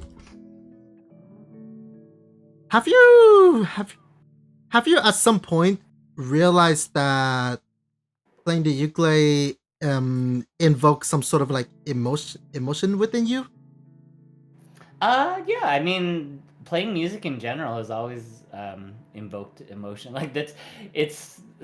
You know, I work a very corporate job, so it's like I don't have any freedom of expression there. But like whenever I'm playing any sort of music, even ukulele, it's very much freeing. It's very much something that I emotionally connect with. Ukulele specifically, there's a certain freeing feeling I get. Like, remember, I'm formally trained in jazz, right? When I see a C chord, I never play just the C chord on piano. Like a C chord on piano for me is this fancy, you know, like that is a C chord for me on piano. But on ukulele, C is it's a clean, pure sound. It's like, you know. Wait, a C chord like this, like this? Well, like, wait, did you just do like a C major 7? Maybe I don't know. So like a normal C chord on piano sounds like this, right? Yeah. Yep. But what I did right there was a C7 sharp 11. So in the left hand C, G, B. In the right hand F sharp, A, D. Wait, what? Yeah, so like you can this is gonna here's some music theory nonsense. Whenever you have like a C7 major chord, it invokes what's called the not the locrimo. What am I thinking? What's 4 up? The not mixo, the Lydian mode. So Lydian mode for C would be C, D, E, F sharp, G, A, B, C. And so when that F sharp makes it sound extra bright. Like it doesn't sound like, it obviously sounds a little off, like if you're considering like a normal major scale, C, D, E, F, G, A, B, C. But if you want to add extra brightness, you add that F sharp. And so when I see a C major 7 chord, you get that extra brightness from effectively what's playing a D major chord on top of the. If you just play a straight up D major chord over a C major chord, you can still get that same like bright feeling. And so like this is kind of an example, right, of getting lost in the sauce, right? If I'm writing a song, I really shouldn't be considering like all this extra like fluffy stuff, right? I want to think of just pure C, right? And then like think of how that relates to the melody. And then I can do all the fluffy stuff afterwards. Which is why like when I'm using my ukulele for songwriting, it's such an awesome tool. Okay. Or like if you like for example like something like a G7, right? So G7 normally would be like what 0212, right? So like G7 like you hear and then back to C. So on piano, the G7 to C would sound something like this for me. Where I have, I'm instead of playing a G7, what I play is a G7 flat 9 flat 13. So I do like in the left hand I'm doing G and then an F to make my 1 and 7. To make my flat 9 and flat 13, I have A flat, E flat, and then I'll like top it off with G or something. It has this like this little like air of mystery where normally like a normal G would just be like, you know, it would sound kind of like that. And so that's where like my jazz background comes in. It's like I add a lot of these little flavors intuitively because for years I've played these patterns under my hands. But like I said, on ukulele I can just go, you know, 0212 and I get that pure G7 sound for like during you know, if I'm just thinking about the melody or if I'm just songwriting, like that's what I should be focused on, not all the fancy glitter that I was doing on piano. What is that? Wait, let me try that G7 on the tenor. Like,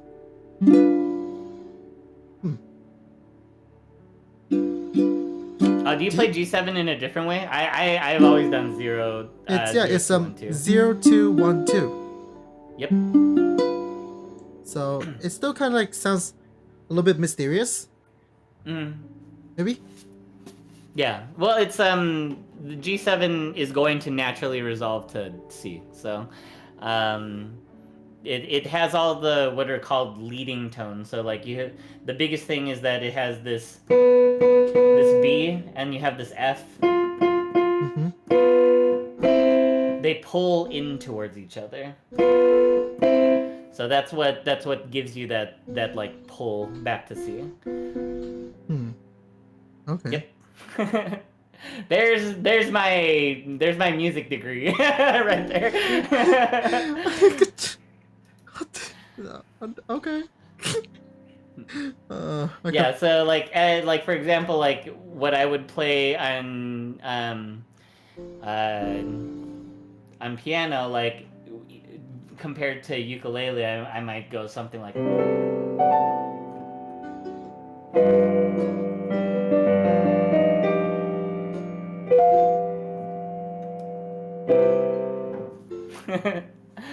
Versus just a C, G7, C.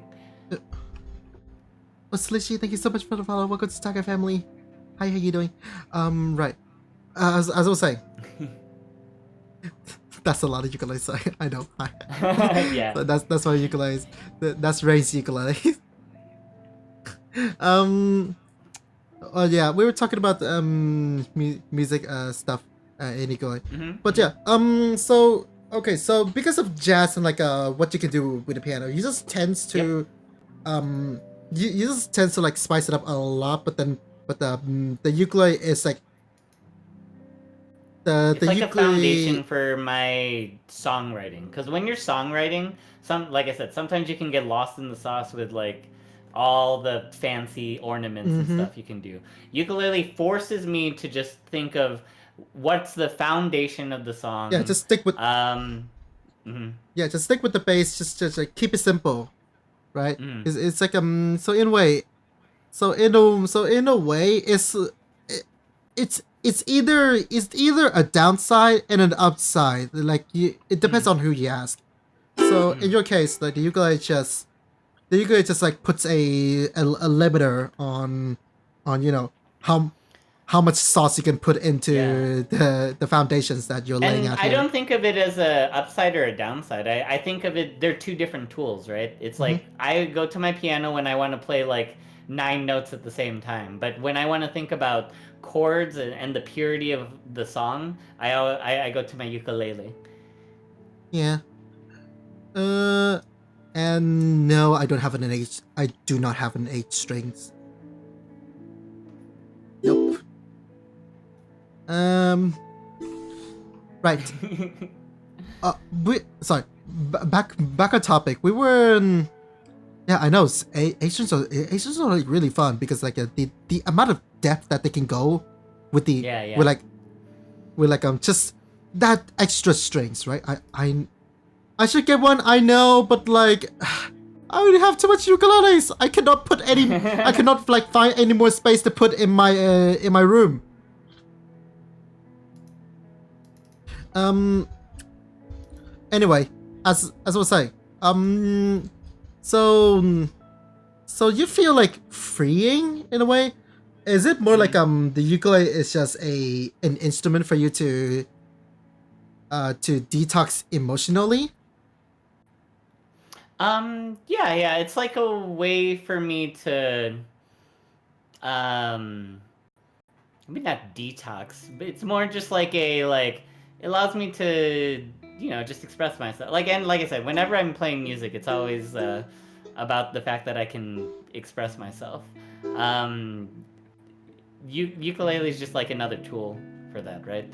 I Mm-hmm. think it's also like I'm not much of a string player, right? So like being able to play it helps me with that sort of thing because there's certain things where it's like you need a strumming pattern for the song to really work. It's hard to like get it to work with piano.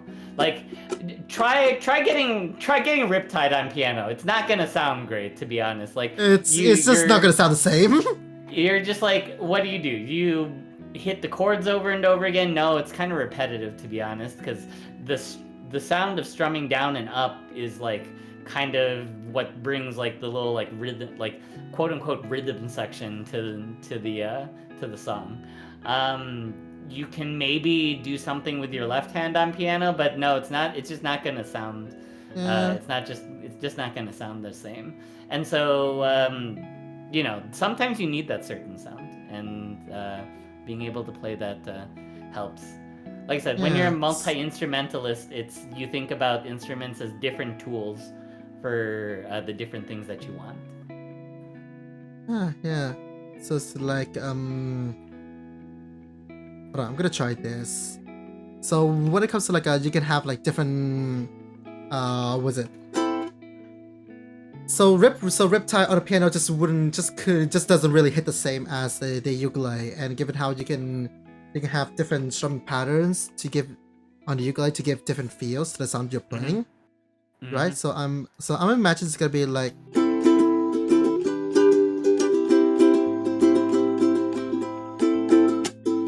wait.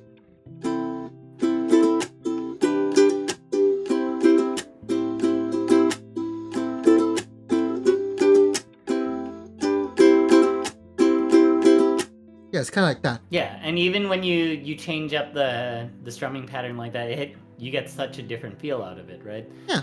It's just a lot harder to do that on piano.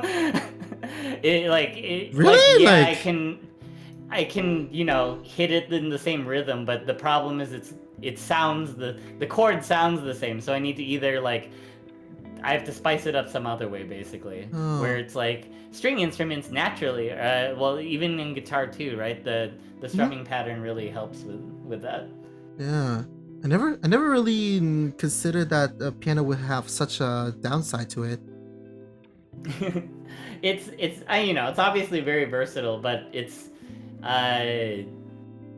like Yes, like it's think about it, like if you're about to play like let's say Riptide again, what are you gonna do? Are you gonna hit the downstroke harder and the upstroke lighter? It like trying to get that differentiation that you would normally get on a stringed instrument is just kind of difficult to get. Huh. Oh, let me read the chat. No really fan of H strings. Oh, double jointed. Oh, Slushy says the way you look at them is piano's a percussion instrument, but guitar/ukulele is more of a rhythm instrument, and I fully agree with that. Like I said, that strum pattern can really add a rhythmic element. Like if you think of something like say like a city pop song, you can get so much out of like even just like a bass guitar just hitting the same note over and over again. Like they do this in city pop all the time, and so you get these different articulations with strumming the exact same note, and it just sounds like super funky. Or like it'll be like a disco guitar where you're literally playing an E13 the entire time, but like the way you're like strumming that same E13 over and over again is like what gives you that like disco funk kind of feel, right? Okay. Just the press space between the strings set. Yeah, okay.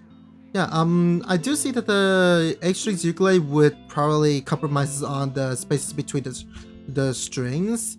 That's like also the same reason I had trouble playing the guitar, because like switching having played ukulele for like a while now, sure, but then I also have a guitar, and whenever I try to play the guitar, I would mostly struggle due to like the gap between the strings being closer to each other.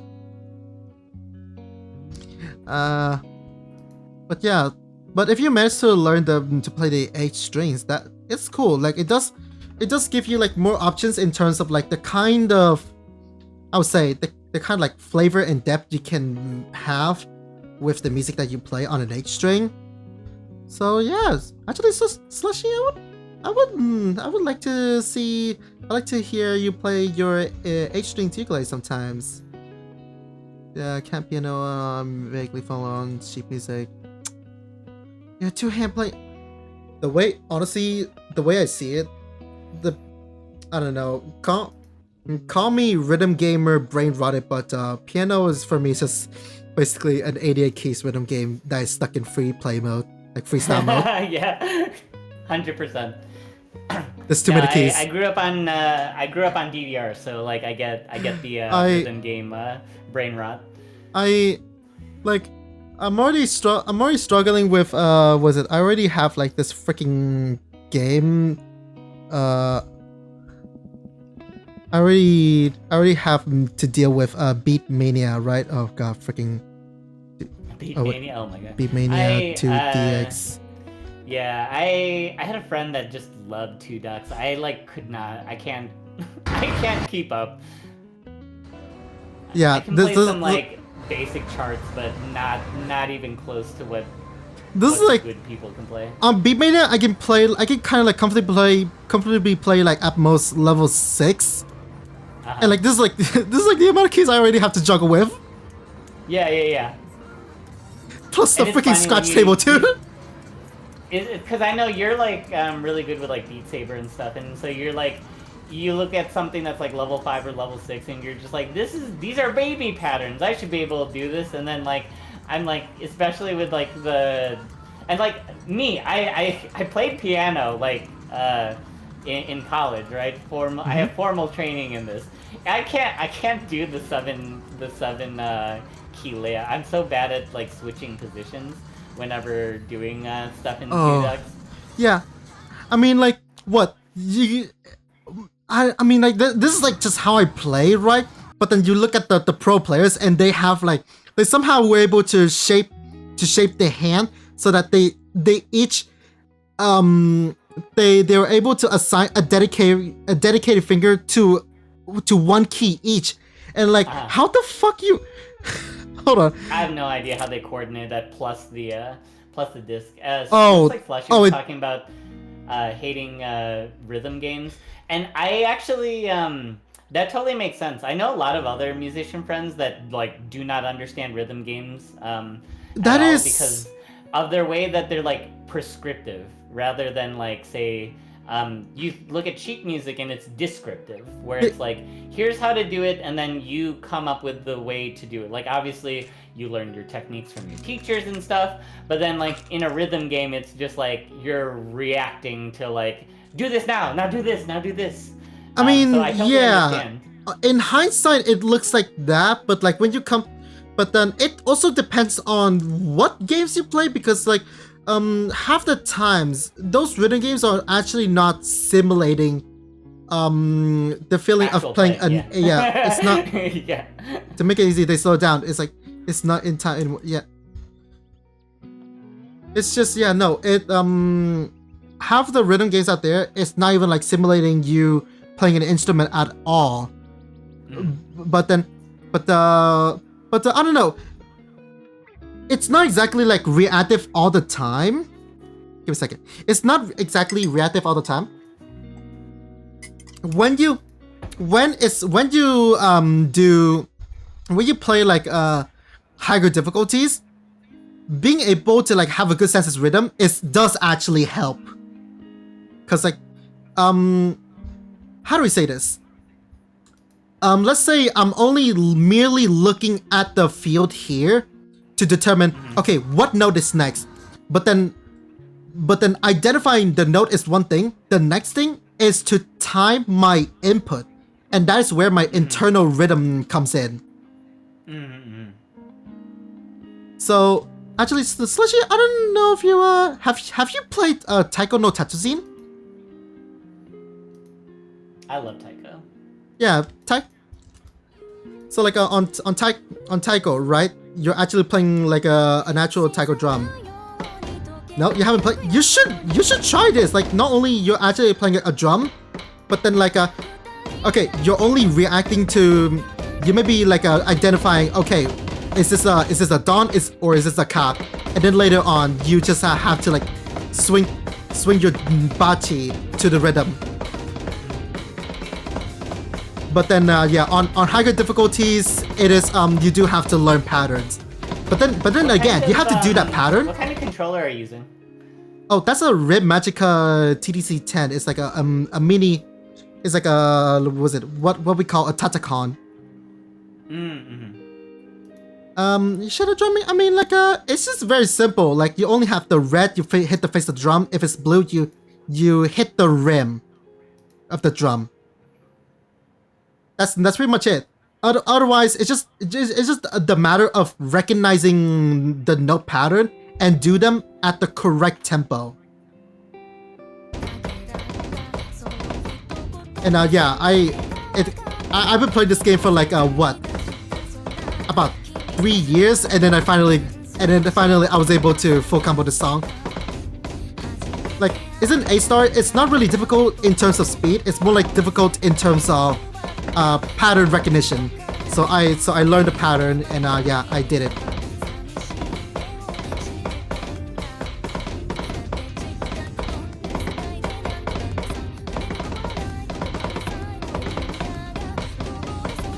You think just get distracted? Oh. Yeah. You gotta find more songs to learn to drum for real. I mean, like Taiko, there's like there's like plenty. But yeah. What else can I think of when it comes to like when it comes to recognizing the pattern, reacting to pattern, but then you still need to rely on your internal rhythm to time your hits correctly. Yes, find some more J-pop. J-pop's just now it's just bang. banging, so much bangers.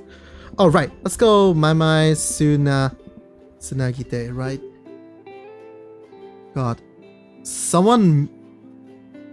So this is like one of the very popular song in the Renegade community, and someone just straight up made a chart analyzer, like just breaking down the rhythm of each of the notes. Uh-huh.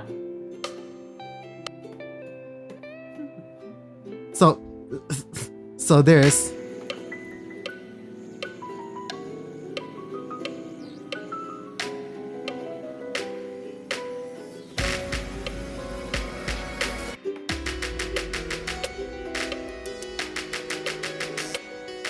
Someone makes a full-on like rhythm chart right here, and like this, watching this actually did help me understanding the song more.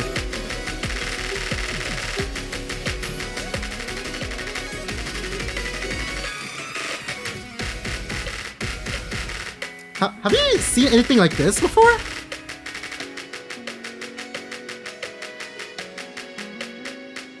I've played the game before.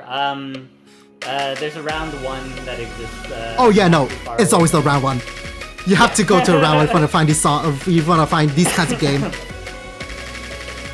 The thing that throws me off are the ones where you're swiping across while still trying to maintain the actual note hit. Oh yeah, no, okay, so the way this slider works is that you hit it at the first beat, but the star would not move until the next beat. The star will start moving on the next beat. That's like kind of the quirk for it. So this is like the quirk that the charters usually would exploit by setting the BPM really low. Like for example, this is 88.8 BPM. Sure. So yeah, so it just ends up delaying like that. And yeah, this is a straight up spam. This is just straight up spam, whatever. Cause this was at the time the hardest song, the hardest song of the entire game. I played it and I fucking died. Sounds about right. Yep.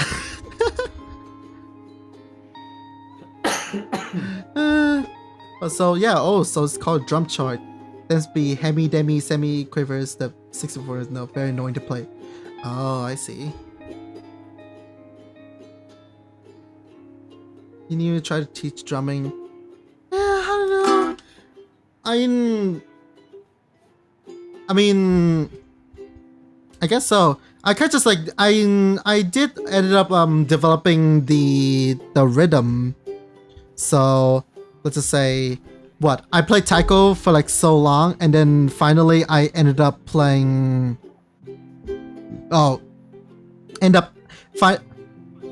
Finally I ended up playing this. So Guitar Dora Drum Mania. Oh yeah. I've never actually been good at that. Like I like that you have a redeem that's called random ukulele noise. Oh yeah, no, I just basically go. Yep, there we go. Just a very random ukulele noise. But yeah, I have the rhythm. I'm just mostly confused. Like, wait, okay, that's going down. Which percussion do I hit? Yeah. I feel like with the this game, it's more about reading than. Yeah, it's more about anything. reading. Because it's not like the rhythms are generally that tough. I mean, obviously there's hard charts, right? But like in general, reading is probably the hardest skill to pick up. Yeah, I mean, like, because of like how much, but I would imagine that an actual drummer would adapt to this game like, very well, because like intuitively understand the patterns. Like, yeah, they only need to like merely look at the pattern and oh yeah, because it's this and this, because like again the instruments are actually like what you play in real time with the music, so like it has to be like technically accurate too.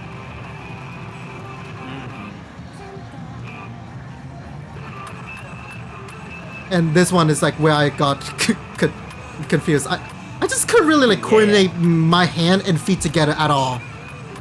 I'm new to that, so. Yeah. Totally makes sense. I still passed it somehow though, so yay?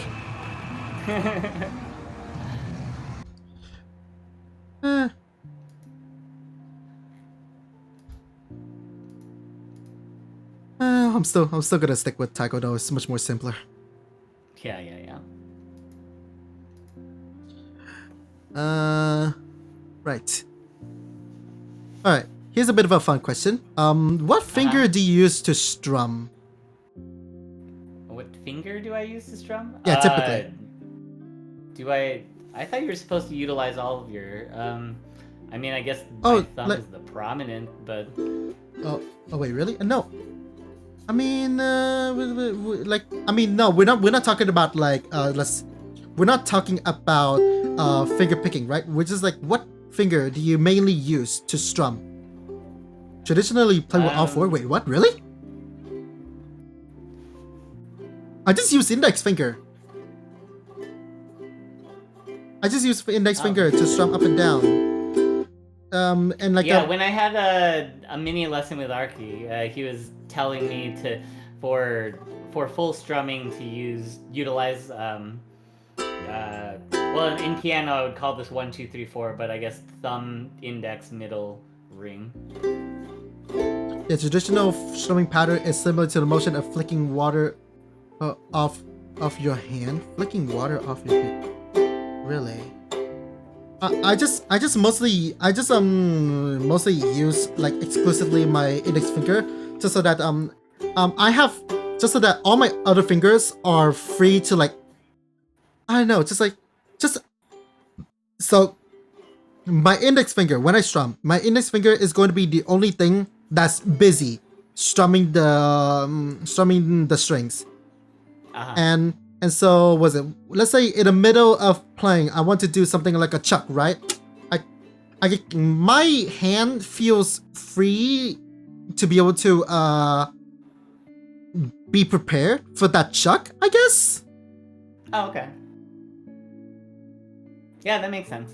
Like I said, I'm primarily not a string player. I just kind of I'm going off of what I've learned.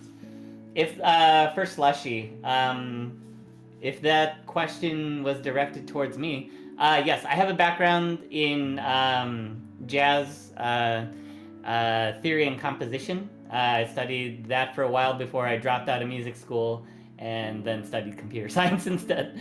But my primary piano instruments are actually alto saxophone and piano. Oh. The ukulele was designed to be played with all four fingers to give you as much sound as you can get. Oh. Oh no, I can see that, but traditional. But most of the time I'm just playing inside my room, so I just only needed to like play enough for my mic to pick it up. So so I don't think that really applies to me. I mean, if I'm like, let's say, performing outside in the public, then yeah, sure. I could use like as much volume and sound as I could from my ukulele, but usually I'm just strumming with a single finger, just my index finger to like just get the sound out. I only need the sound into my mic, and that's it. That's the story. Yeah. Totally makes sense. You write super long as a mini pick. That's true. That's totally a guitar thing in general. And it goes at odds with piano, because in piano you actually don't want nails. You want the beds, or you want the finger pads to be as close to the keys as possible. Yeah. And back to like the whole point of like the reason why I strum with my index finger, right? Like not only my other fingers are like feel free to like shape into any form they like for me to like, let's say, prepare for a chuck. It could also feels free enough for me to like, let's say, transition between a strum to a finger styling here. Yeah, makes sense. It's kind of like the same argument I would make to like, let's say, strum between using finger to strum or using a pick to strum. Using a pick to strum, sure, I could kind of do the chuck, but what when I need to switch to a finger picking midway, what am I gonna do? Chuck the pick away and go into position? Yeah. Okay, Just gonna zone out for a bit to practice chord progressions for okay. Naruto openings. Hell yeah! Classical guitars now. And am I musically trained? Nope.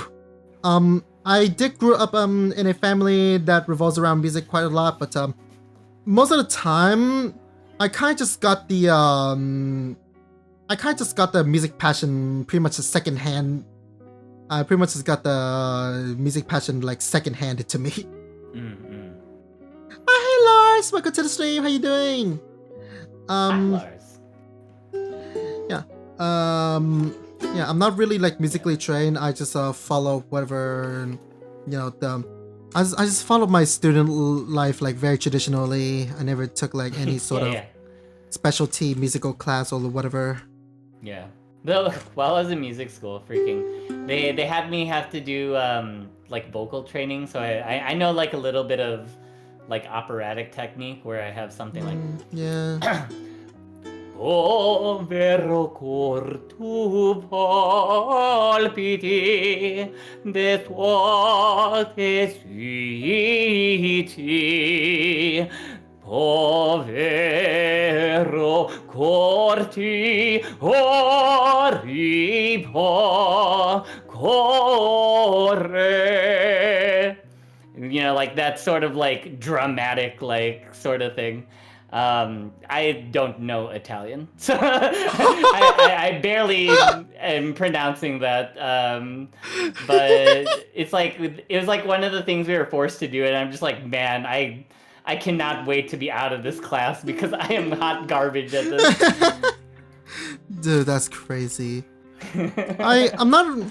Yeah, I never really got any sort of like musical training like that. Most of the time my music skill just came off of like, my rhythm game, my rhythm game journey, my own practice, and it's just like maybe like some secondhand learning. Yeah. Like I listen to a lot of music and I try to mimic them. Yeah. Like I said, kind of the problem with like doing music school stuff, and it was one thing that I didn't really like, is like basically like you don't get to maybe like the more modern things. It's like you have to learn how in the Baroque era they played, like you have to master that before going to the next thing. And it's just like if you think of like say the visual arts, yeah, there's fundamental things like sketching, like figure drawing and stuff like that.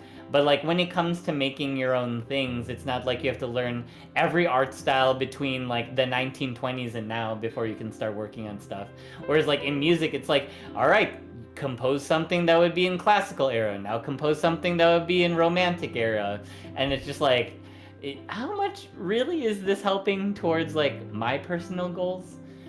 Granted, my stuff was in jazz, so I did a bunch of jazz stuff that was relevant to me. But like sometimes I'd be like, why do I have to do this classical like, harpsichord piece or whatever? You have invoked a very painful reminder within me. I could have known how to play the piano now. So I was inspired by a game called Demo. Oh yeah, I love Demo. Yeah. Motherfucker, What's your favorite Demo song before you continue? Oh god, my favorite Demo song. I'm kind of like split between two choices right now, I guess. Wait, hold on. I mean, when it comes to like a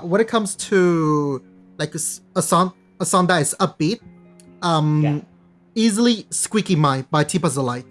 Oh, okay. Yeah. That's but when I say emotional song, oh god, emotional song. Actually, I don't even know what emotional song I'm gonna go for. I guess it's gonna be Yubi Kitty Gemen by Millie. Oh, nice. Anyway, please gotta go back to answer as much. Oh no, it's fine. Feel free to look. Hope you enjoyed the yappening. Yeah, my favorite demo song by far is Magnolia. I love Magnolia. that, like, Magnolia is like, it's so freaking it's so dramatic. Yeah. I love it. It's not only it's like so dramatic. It's the difficult. It's like the difficulty is like sure. low key attractive to me too. Like, I need to conquer you for sure. Yeah. And you wanna know what's funny? Mm-hmm. Yeah. I one time kind of like daydream about, yo, I like playing this demo game. Imagine if I know how to play the piano, I would just go on my school's talent show and just be like setting up the piano, setting up an iPad on top of it, playing the song, right? I would be playing the song as normally on the piano, but when the dubstep part comes, I'm gonna stop and start playing on the fucking iPad. Yeah. For sure. Dude, it just like I can just imagine the spectators being confused, like, why is that iPad running the notes like that? Like, what's the purpose there? And then the dubstep part comes, it's gonna be like, oh shit. Yeah. That'd be like so impressive. I dreamt about like a day I'd do something like that, but unfortunately I didn't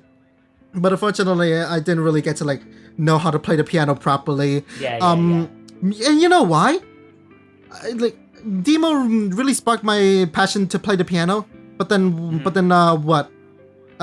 Parents sent me to like a piano class, and I just wanted to learn the fundamentals to like be able to learn and play my favorite songs on demo. But then I got stuck with teaching how to play like classicals and whatever, and that quickly bored me out within a month. And that's like like, and I'm so mad about it. At piano education, I feel like, especially like you have these teachers that are like, oh, my teacher taught me like this, so I'm going to teach you like this.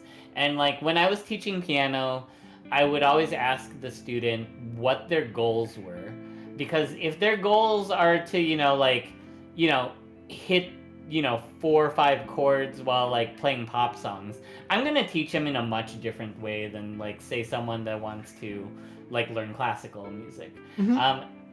For me, I would love if they were interested in learning classical music, but the problem is if you want to get a student to continue their studies, they have to be self-motivated. So if you're not teaching them the stuff that helps them to want to practice more, like, and I'm not saying like don't teach them scales and don't, like, obviously those are fundamental, but like give them like a taste of like, hey, like by doing scales or by doing chords you can play. And like if they want to like play, like I'd like a young like teenager, she wanted to play mostly like Taylor Swift songs, right? So like show like, hey, you can play like with this stuff you're learning right now, you can play like You Belong With Me right now, or stuff like that. Like try to relate it to them rather than be like, all right, you can play like Mozart's like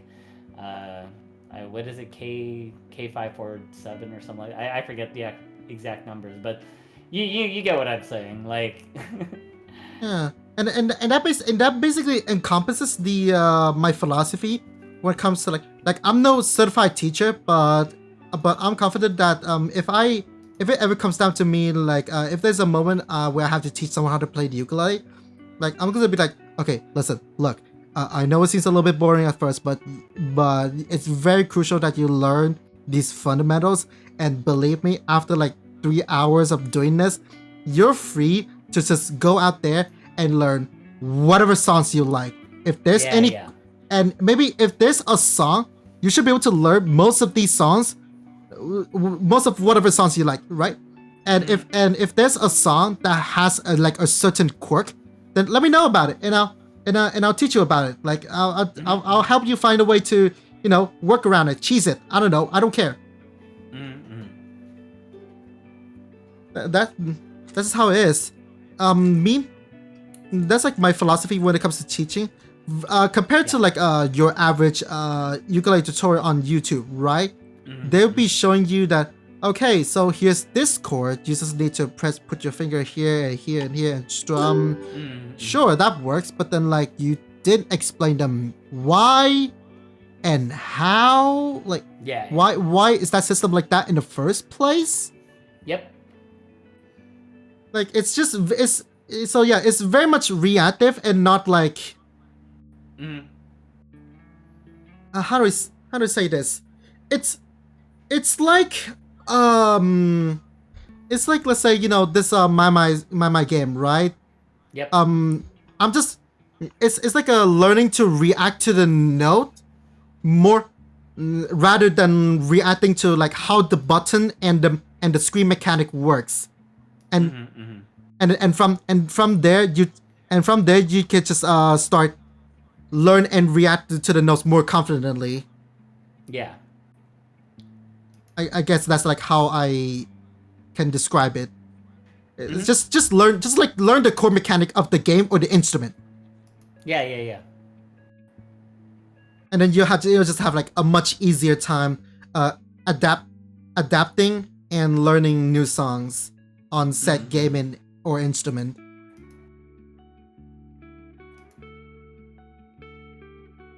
Yeah. Yeah, totally makes sense. Right. Okay. So with that said, I'm not sure if we already answered this question ourselves, but by now, is there any sort of like advice, or is there something you wish you learned beforehand when you started playing the ukulele?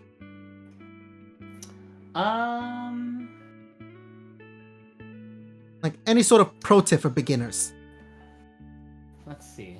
I feel like I think when learning any instrument, let's see.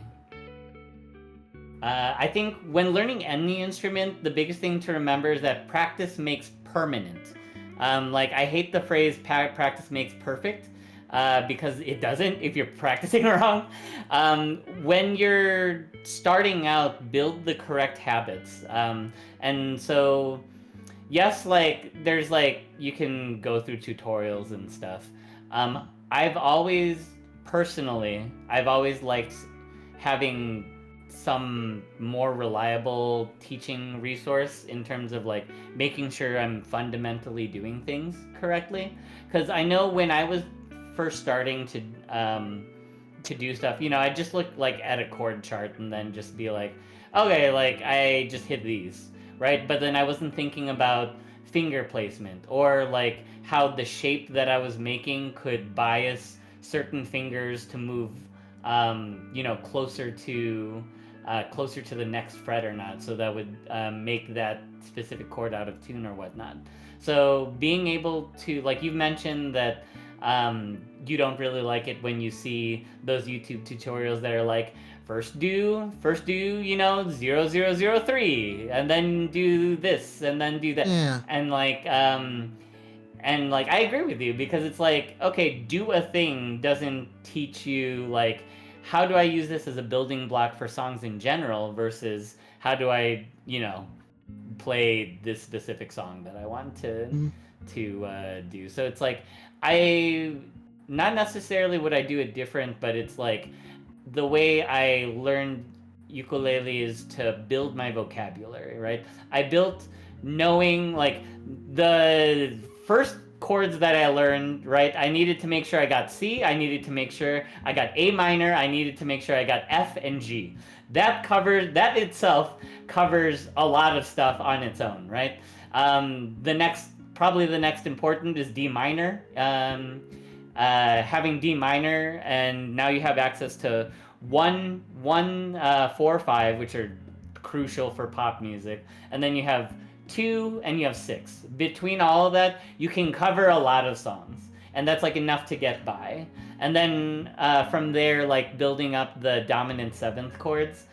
Secondary dominant 7th chords are huge in like I'm saying, I'm talking from pop perspective, right? Because I'm not playing like, you know, jazz standards or like classical music on ukulele, right? I'm playing a pop song. I'm playing a J-pop song. I'm playing a K-pop song or whatever.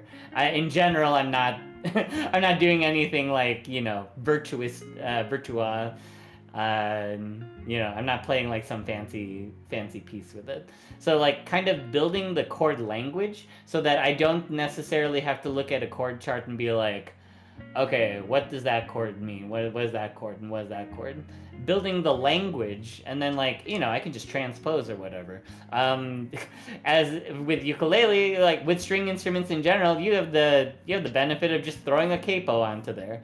Like if you need to adjust to your voice, there are tools that can help you do that. But building the language from the ground up, I think, is most important. Yeah. So it just lies in. So it kind of just categorizes itself in like a, what's it?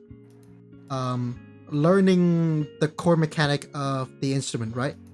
Yeah, yeah. Yeah. You're like one.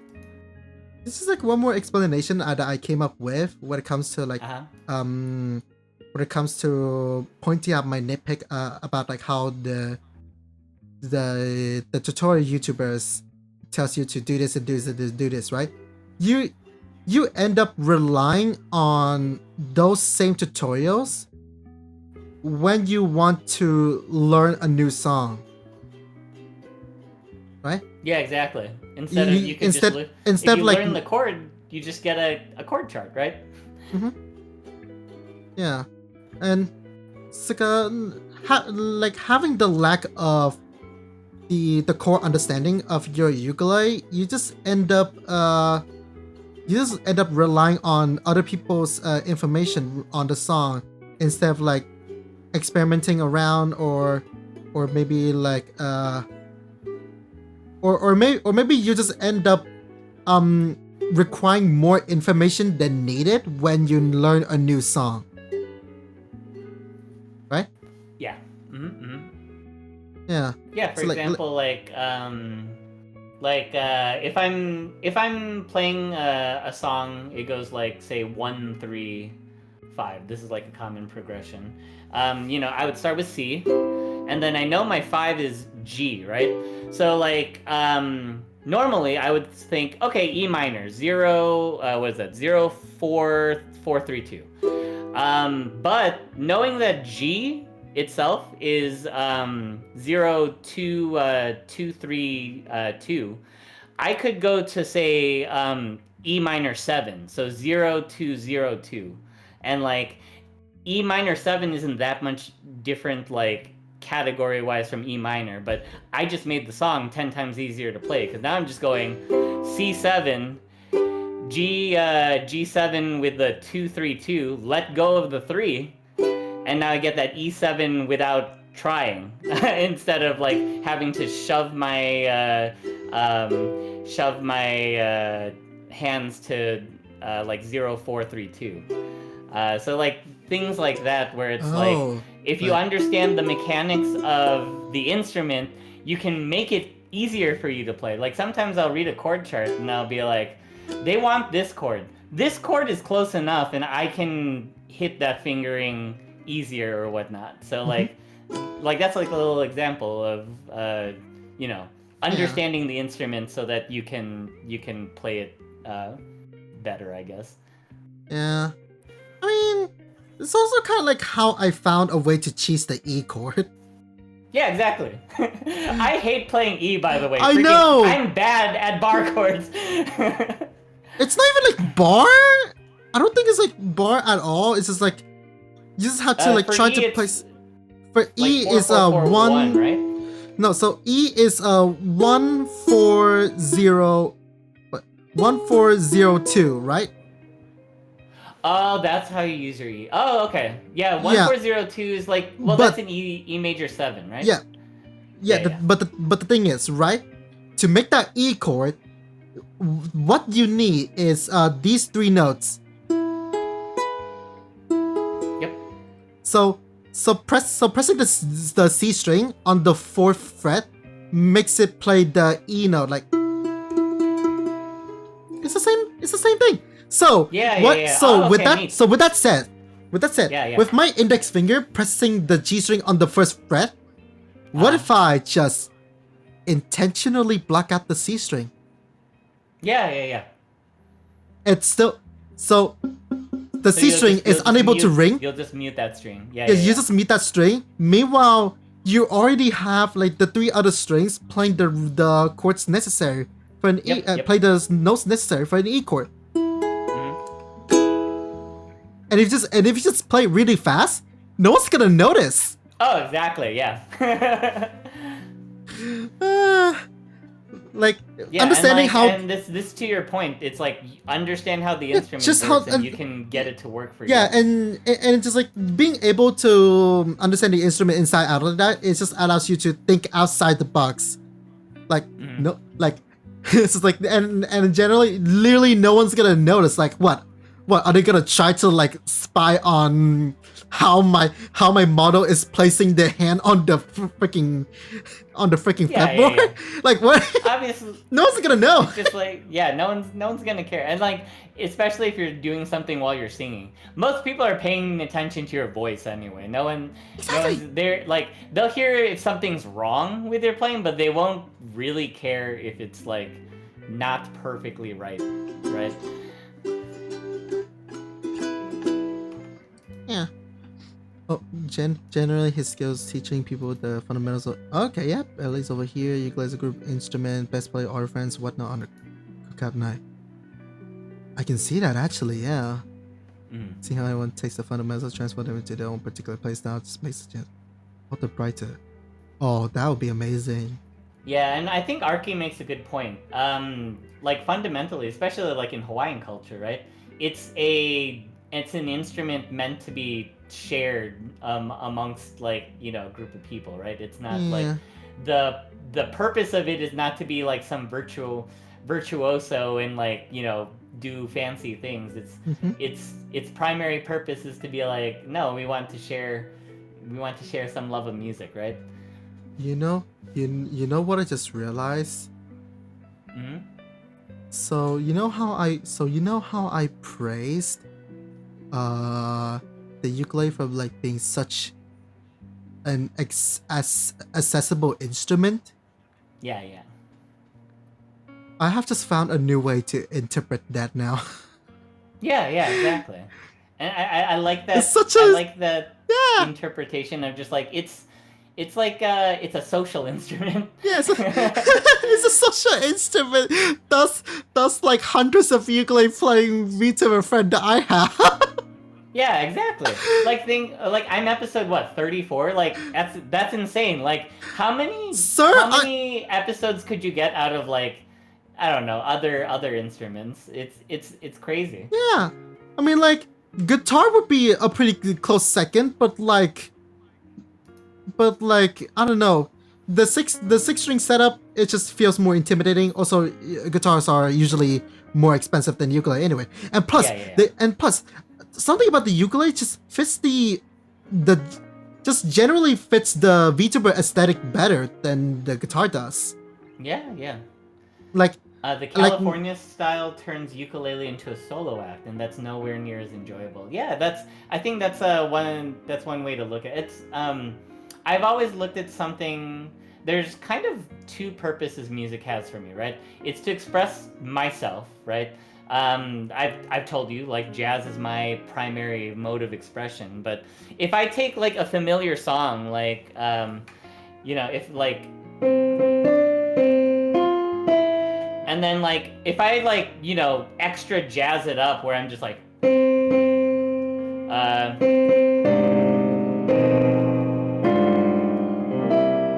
where I'm just like doing like complicated chords for the sake of being complicated, the purpose of that song was to wish someone happy birthday, not to like flex on my knowledge of jazz chords, right? Yeah. I guess. Huh. And so in a way, like your podcast is very much like about the social connection between this instrument. Yeah. Right? And also don't forget the V-Yapkulele party. Right? Where like yeah, no, in a it single was, being a episode. part of that was so fun. Yeah. And in a way, I never realized this. It just all makes sense now because like initially when I first started making V-Yapkulele party, it was just like I just really wanted to do a massive collab stream where I get to hang out with all my ukulele player friends at the same time. And the social context is just right there, and I never realized it. The social context has always been there from the start. But I never realized that I can, interpret it to be that way. And someone doing some crazy ukulele tech. I mean, sure, they can show off, but like if they're not leaving any room for other people to like kind of join in with their ukes, then that's just boring. Exactly. Like, and I think that's one thing that really makes this this instrument so awesome, because it's like, it's almost like you can jam with it. Like in the same way that like, I can do like, a fancy piano concert. There's, I can play piano in a way that's like inviting people to sing like in a karaoke style, or if like, we're singing like, holiday songs and stuff, like to play more reserved. Like when I'm playing for like accompaniment for like a choir or something, my playing is way more reserved. I'm not doing a jazz solo while like, while like the choir is like doing something, right? It's about utilizing the correct tool, right? Like I say, as a multi-instrumentalist, like they're all just tools, right? The music still comes from me no matter what. Yeah, and back to like the whole happy birthday thing. Yeah, it's just like because of like how limiting the ukulele is, the card is forced to like go either way. Like, do you want to play chords or do you want to play the melody by itself? So let's say if I start playing the melody by itself, you're free. You're right next to me, also has a ukulele. You're free to join in with chords. Yeah. And somebody else, right? And because like the ukulele doesn't really have much overtone, it doesn't feel overwhelming. Yeah. Despite two of us playing together, someone else could have joined in playing the same melody on a higher octave. Yeah. So that's kind of listen. So yeah, again, that's just the nice, inviting social aspect of the ukulele. Oh, for archivists, ukulele is like having a conversation. However many play in a room or interact, built on the ideas of respect and fellowship. Funny, enjoy playing with other people because our styles is handful. So even the tricks that I did more complicated to do next to.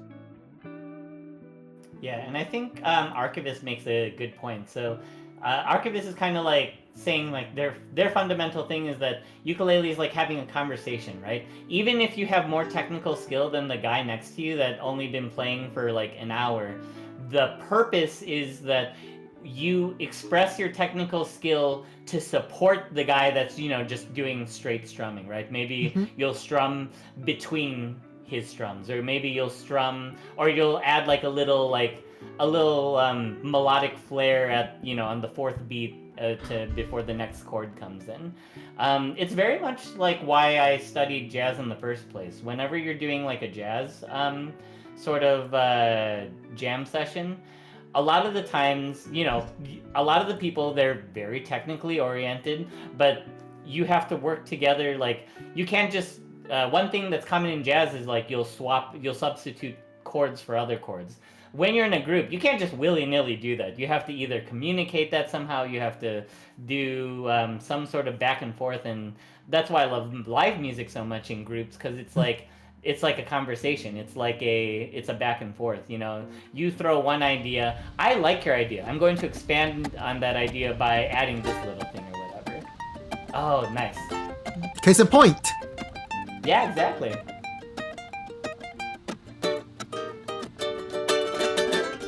And I mean, like, sure, you could probably do something like it. There's you could probably try to like replicate the melody on the piano, but then like I don't know, the vibe just isn't really the same. You haven't heard this trying Ace? I feel like it's a classic by now at this point. Oh yeah. But yeah, it's just like, I don't know, this scenery, this composition, the setup, no other instrument can replicate.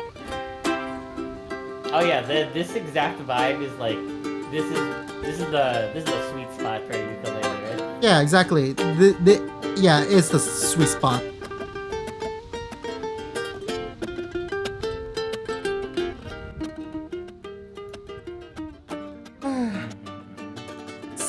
Man, you know, I jokingly propose an idea that maybe if one day, if we're able to afford the logistics of that, we might just like one day have a VTuber ukulele party, but like all of us are actually like physically right, like an IRL. Yeah, like it is an IRL edition of VTuber ukulele party. That would be crazy. Yeah. But yeah, that would be so much fun. I've actually met, I've met a bunch of other VTuber friends IRL, and it's always been fun. Usually it's at conventions, so it's like we happen to be going to the same convention, and we're like, oh, let's meet each other while we're there. Yeah, same. I just never got to like meet like a. I mean, I did got to meet like several friends IRL at conventions, but never did I got to meet like, was it a whole group to do, was it an IRL edition, to do something that's like basically an IRL edition of VTuber ukulele party. Yeah, that'd be crazy. But if we manage to do that, well, God, it'll be like vibe to the max. We'll never top that. yeah, that'd be your magnum opus. Yeah. When you decide to, end the podcast series, like that should be like, here, all right, guys, here's the final episode. Like we flew people to Hawaii to get this done. Go full on Mr. Beast. That'd be so expensive, though. that'd be really expensive, but like, oh god. Yeah. That'll be peak. But like, listen, it's good to have, it's good to dream big. Yeah, no. Right. Well then, nice. So yeah, what an awesome piece. I know. Oh, it's 12 years ago. Yeah, I know. Monica, Azita, yeah. They are so cool. Yeah. I mean, as far as I know, it seems like they perform in Hawaii, like they're Hawaiian natives, right? Are they? Or are they Japanese? Sorry, I was laughing at what Arky put into the Mr. Beast. Oh God. YouTube title. Oh no! I'm gonna. Yeah. Hold on. I found 20 VTubers and flew them out to Maui for one giant ukulele jam session. Last person to stop playing gets a kamaka. Oh God. I did a hand gesture and everything too. Oh no! I need to do that. I need to try. I felt your hand motions through your voice. It's so. Oh God. Yeah, I don't know if they're still playing, but they would show around here often for a while. Oh, in Hawaii? Nice. That's cool. Oh, man, that's great. Imagine being in Hawaii, getting you always have the chance to meet like all kinds of ukulele legends. Yeah, I'm sure. So, right. Oh yeah, I just realized. Hey, hey TJ, welcome to the stream. Isekai Ukulele, aka TJ, is like one of the folks I met in the Ukulele Underground forum. Through Cool. Yeah, through the monthly open mic that they do. That's awesome. Imagine, can you just like imagine? You wouldn't know how diabolical it feels for me to appear in the open mic as a VTuber.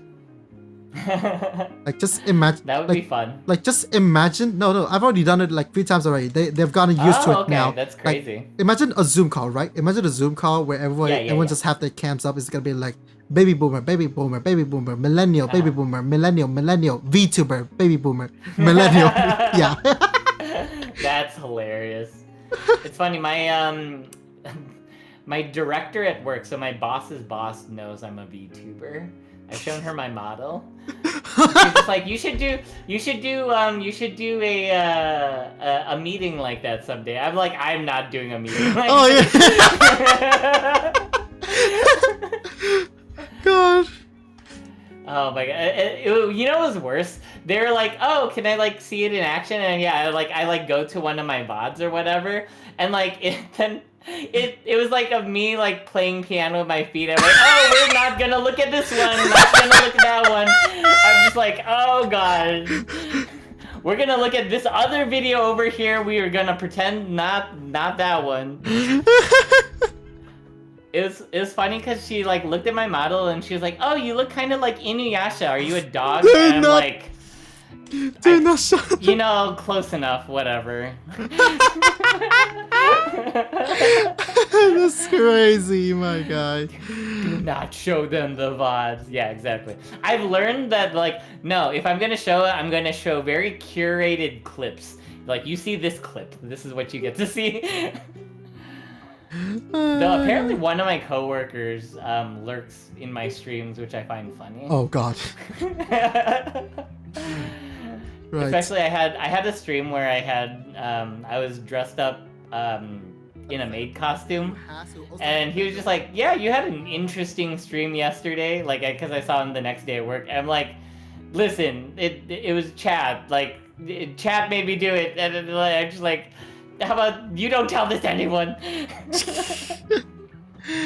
Yeah, so this is what it basically looks like every single time. Oh, that's awesome. That's funny though. And yeah, that's that. TJ.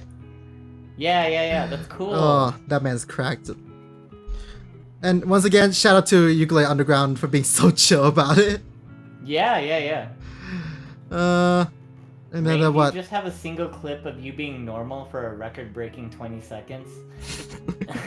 Yes, I have clips where I'm normal. Thank you very much. Why do you say it's record-breaking? Oh my god, because by default my chat bullies me so much. It's funny. I was doing a collab with another streamer, and like our communities have a decent amount of overlap. But whenever they talk about him, they're always praising him. Whenever they talk to me, immediate bully. That's it. Like, they're just like, what the heck? Lamau. Yeah, right. Oh, and here's the first time I ever appeared in the open mic. Like mocap and stuff. Oh, that's cool. So a lot more of them, and and now just like watch the. Here's me, just like mansplaining what VTubing is. Listen, the older generations are probably like, I don't understand. Is this AI? Are you using AI? No, because like I did okay, listen. When I first appeared, when I first did my introduction, I did get mistaken for a clanker and got banned. I had to go on Reddit and ask for help. That's funny. Oh my goodness.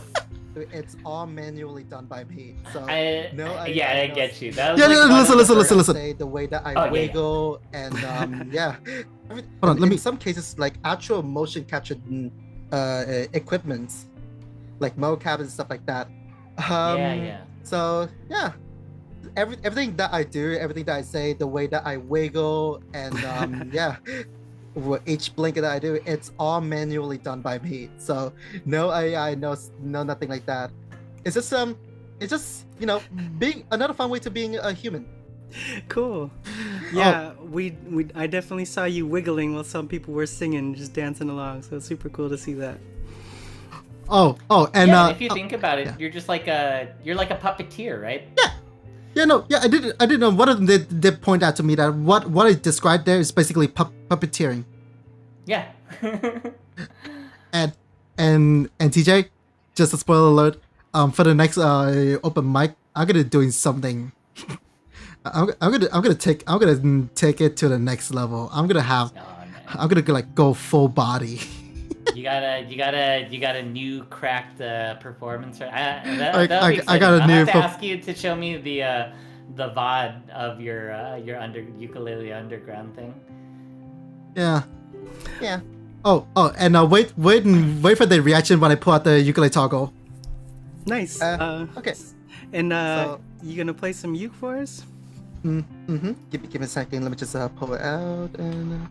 Right, there we go. All right, mic check. It's so wholesome. Thanks, man. Yeah. Oh, and that's not all. What is it? So Chris, right? He's the host. His nephew walked in, and even that nephew is amazed at my model. Wait, where is it?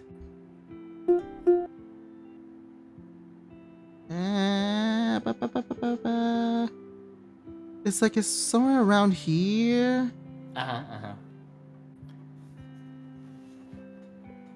I could have swore. Oh, I think it is. Tune up a new uke.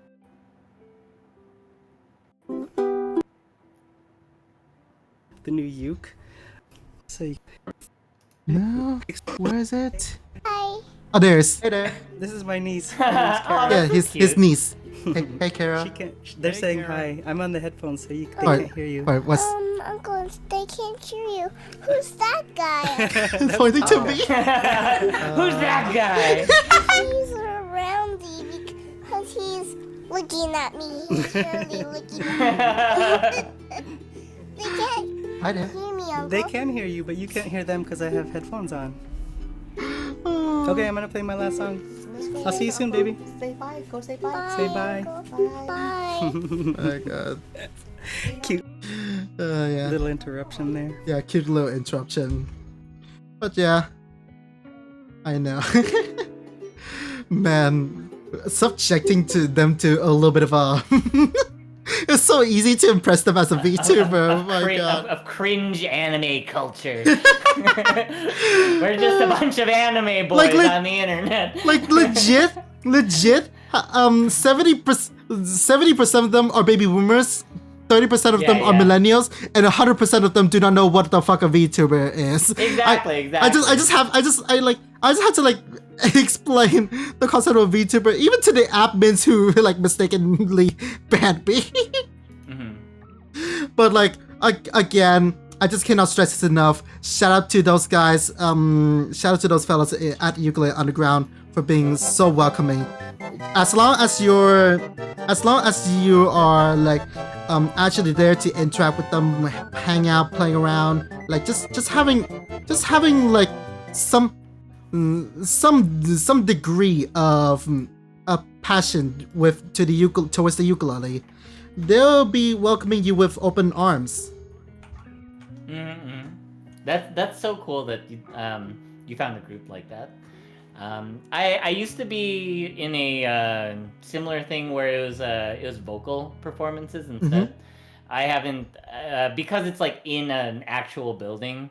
It's hard for me to get to all the time. Like it's in a different part of the city, and like there isn't really a bus there, so I have to take like an Uber.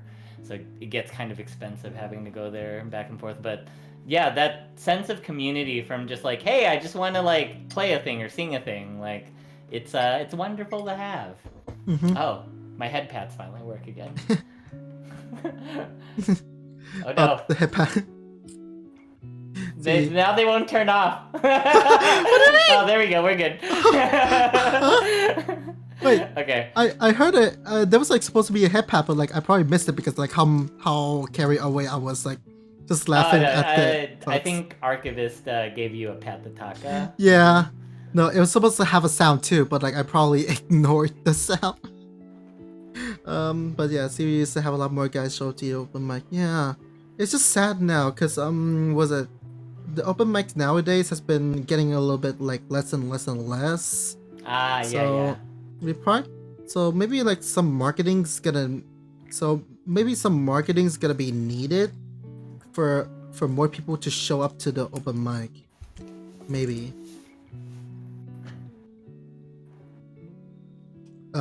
If throwing fish get hit there. I don't know.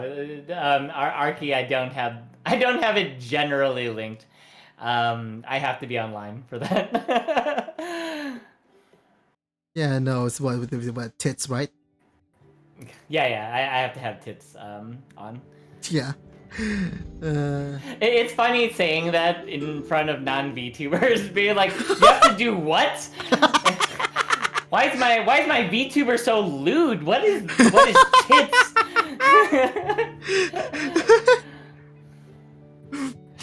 Probably for the best. My chat redeems hydrate redeems on my channel one I'm not on, and will screenshot them in my Discord asking me to do a hydrate redeem. Like, and I'll be just like out. I'll just like I'm not like even at home, right? I'm just like, it's like, where do you want me to take a drink? I'm like in the middle of like you know. Like in the middle of this, like do you want me to chug a liter bottle of water? Okay. like you have to run.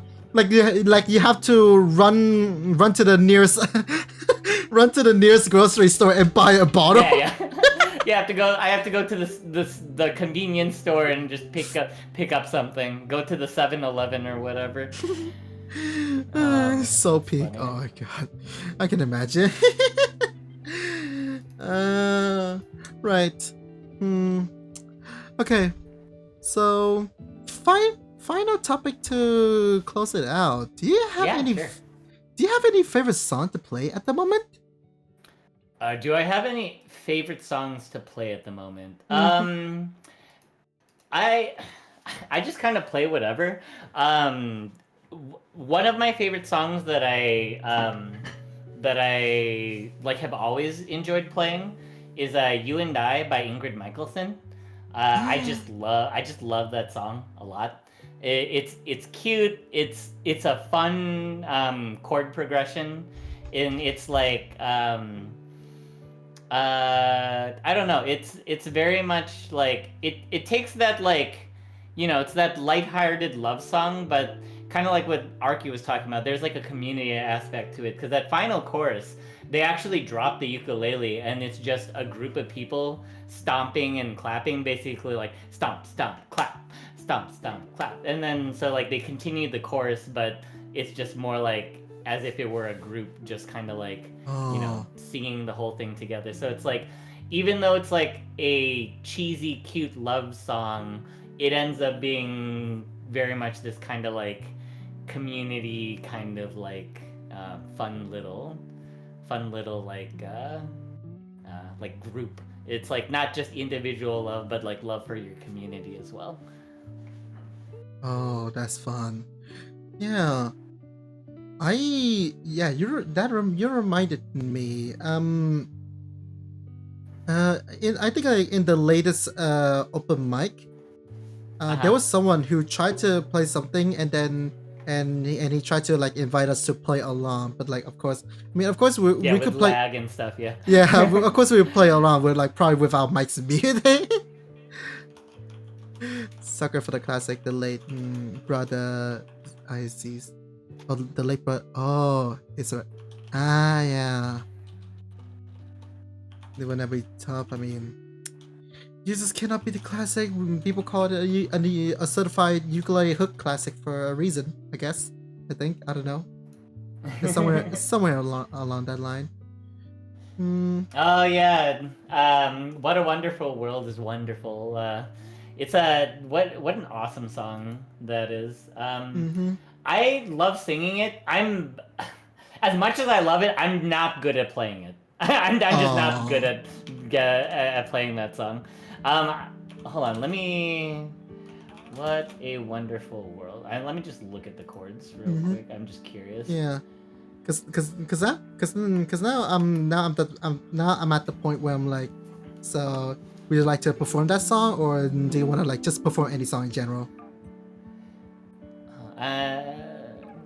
I'm learning the song super quick. A minor, G minor 7, F. A7 is 0, 1? Yes, nailed it. And then D minor would be... Oh man, I'm not gonna be able to sing while thinking of the chords, unfortunately. Celebration of Life. Oh, okay. Yeah. I mean, it's probably like, yes, I know like Louis Armstrong's version, but like when I think of What a Wonderful World, this is kind of the one I think of. Oh man, if I had time to prepare, I totally would have done that one. It's the D7 flat 9 that I'm like not sure what I would play for that. Like on piano I would easily do this, but it's gotta be done. It's gotta be done on ukulele. I'll do You and I, because it's, I know I can. This is one that like I've done like plenty of times. So can you hear? I'm gonna play a little bit. Can you hear it?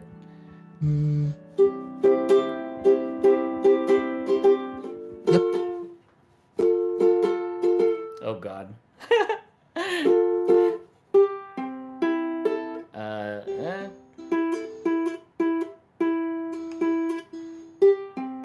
Okay. Don't you worry there, my honey. We might not have any money, but we got our love to pay the bills. Maybe I think you're cute and funny. Maybe I wanna do what bunnies do with you, if you know what I mean. Oh, let's get rich and buy our parents' homes in the south of France. Let's get rich and give everybody nice sweaters and teach them how to dance. Let's get rich and build a house on a mountain, making everybody look like ants from way up there. You and I, you and I. Well, you might be a bit confused and you might be a bit bruised, but baby, how we spoon like no one else. So I will help you read those books if you will soothe my worried looks, and we will put our lonesomes on the shelf. Oh, let's get rich and buy our parents' homes in the south of France. Let's get rich and give everybody nice sweaters and teach them how to dance. Let's get rich and build a house on a mountain, making everybody look like ants from way up there. You and I, you and I.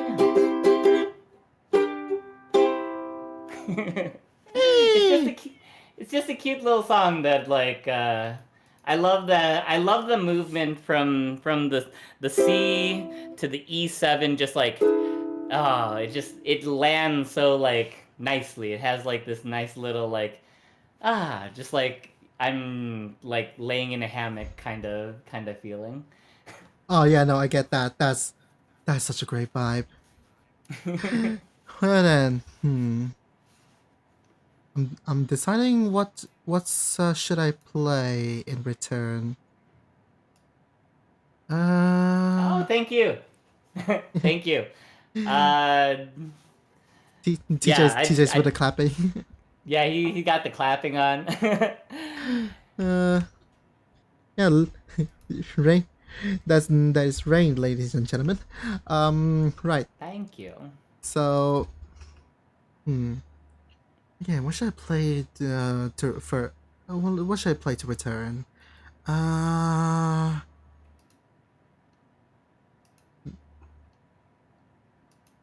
you want me to fill something in while you're thinking of something to play?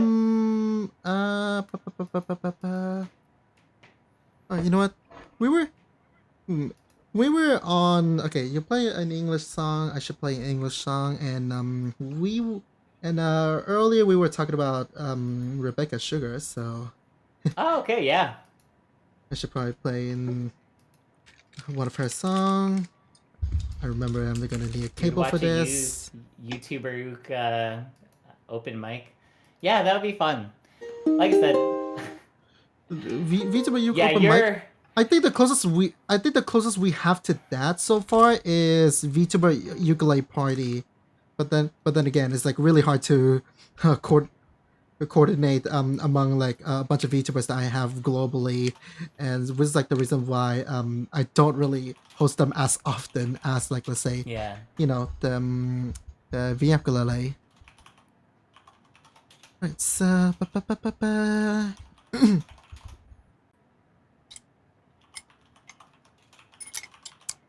last sip of the tea.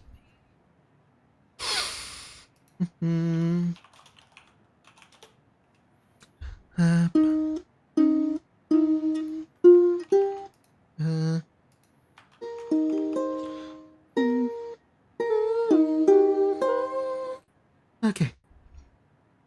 Maybe there we go. All right.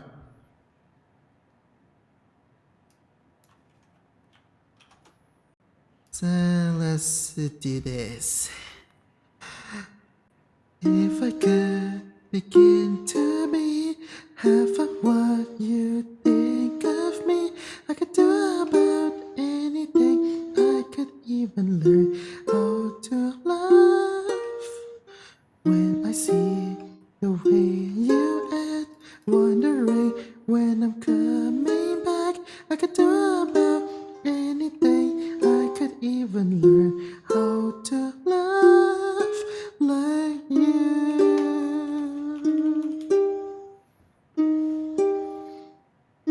I always thought I might be bad. Now I'm sure that it's true, 'cause I think you're so good, and I'm nothing like you. Look at you go, I just adore you.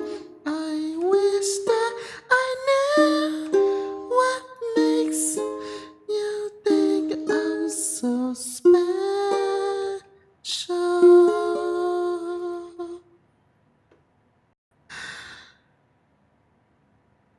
If I could begin to do something that does right by you, I could do about anything. I could even learn how to laugh.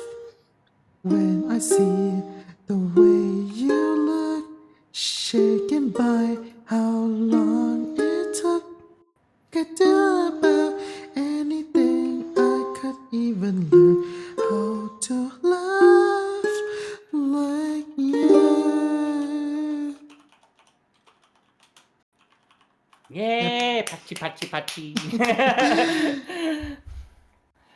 So, right. Okay. Nice.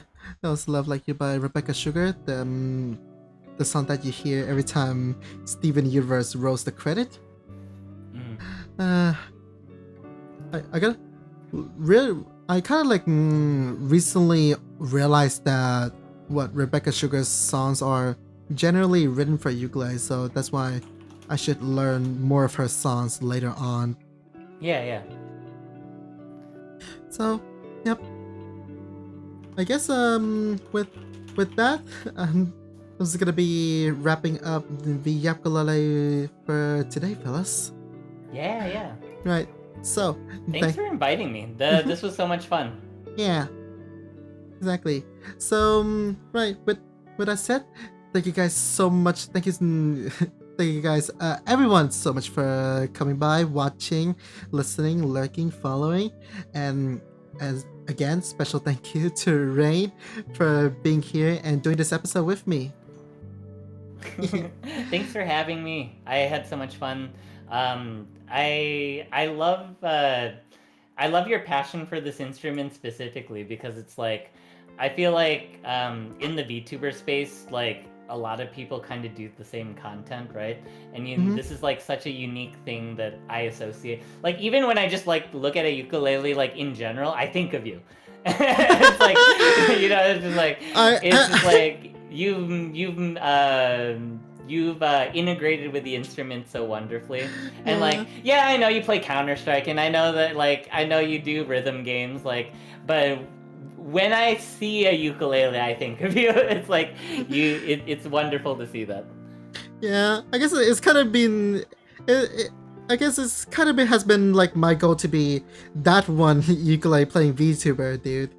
And yeah, I still and I was still looking forward to like maybe one day find more VTubers that are like me, cause like as far as I know, I'm still very much one of the one of a kind, cause before, I mean, like, I am well aware that we used to have another ukulele oriented VTuber, and she was Japanese.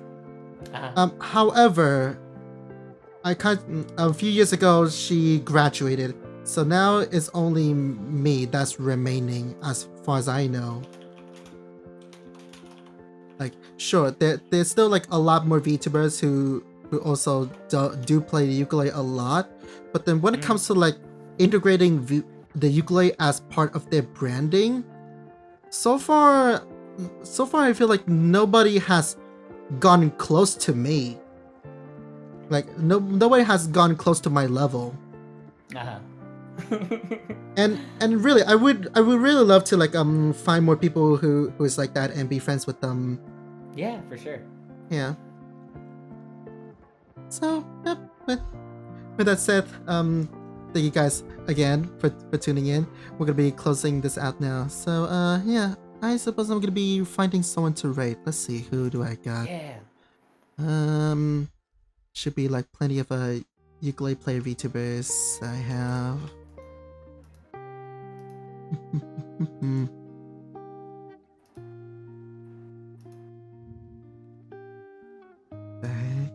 Let's see, what's this?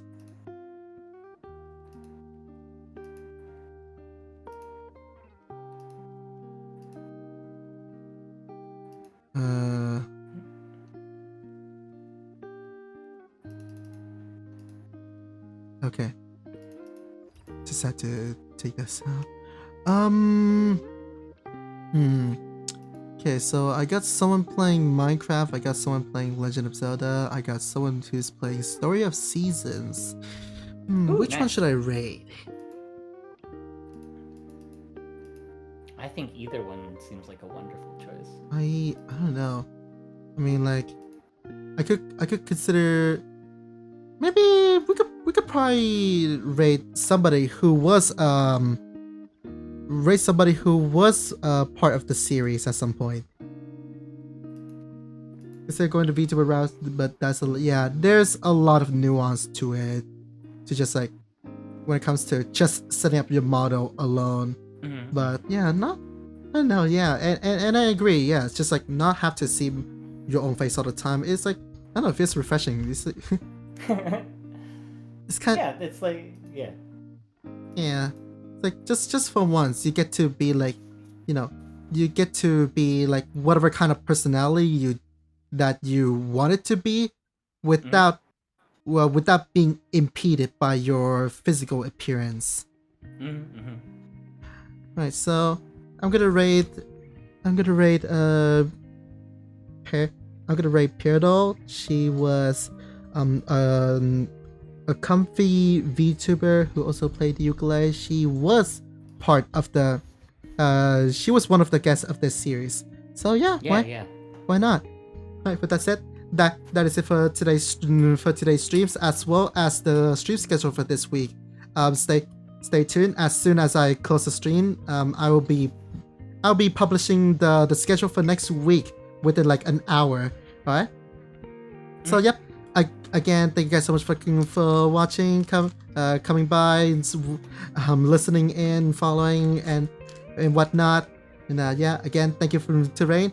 And with that said, I'll see you guys later. Osataka, and stay blazing!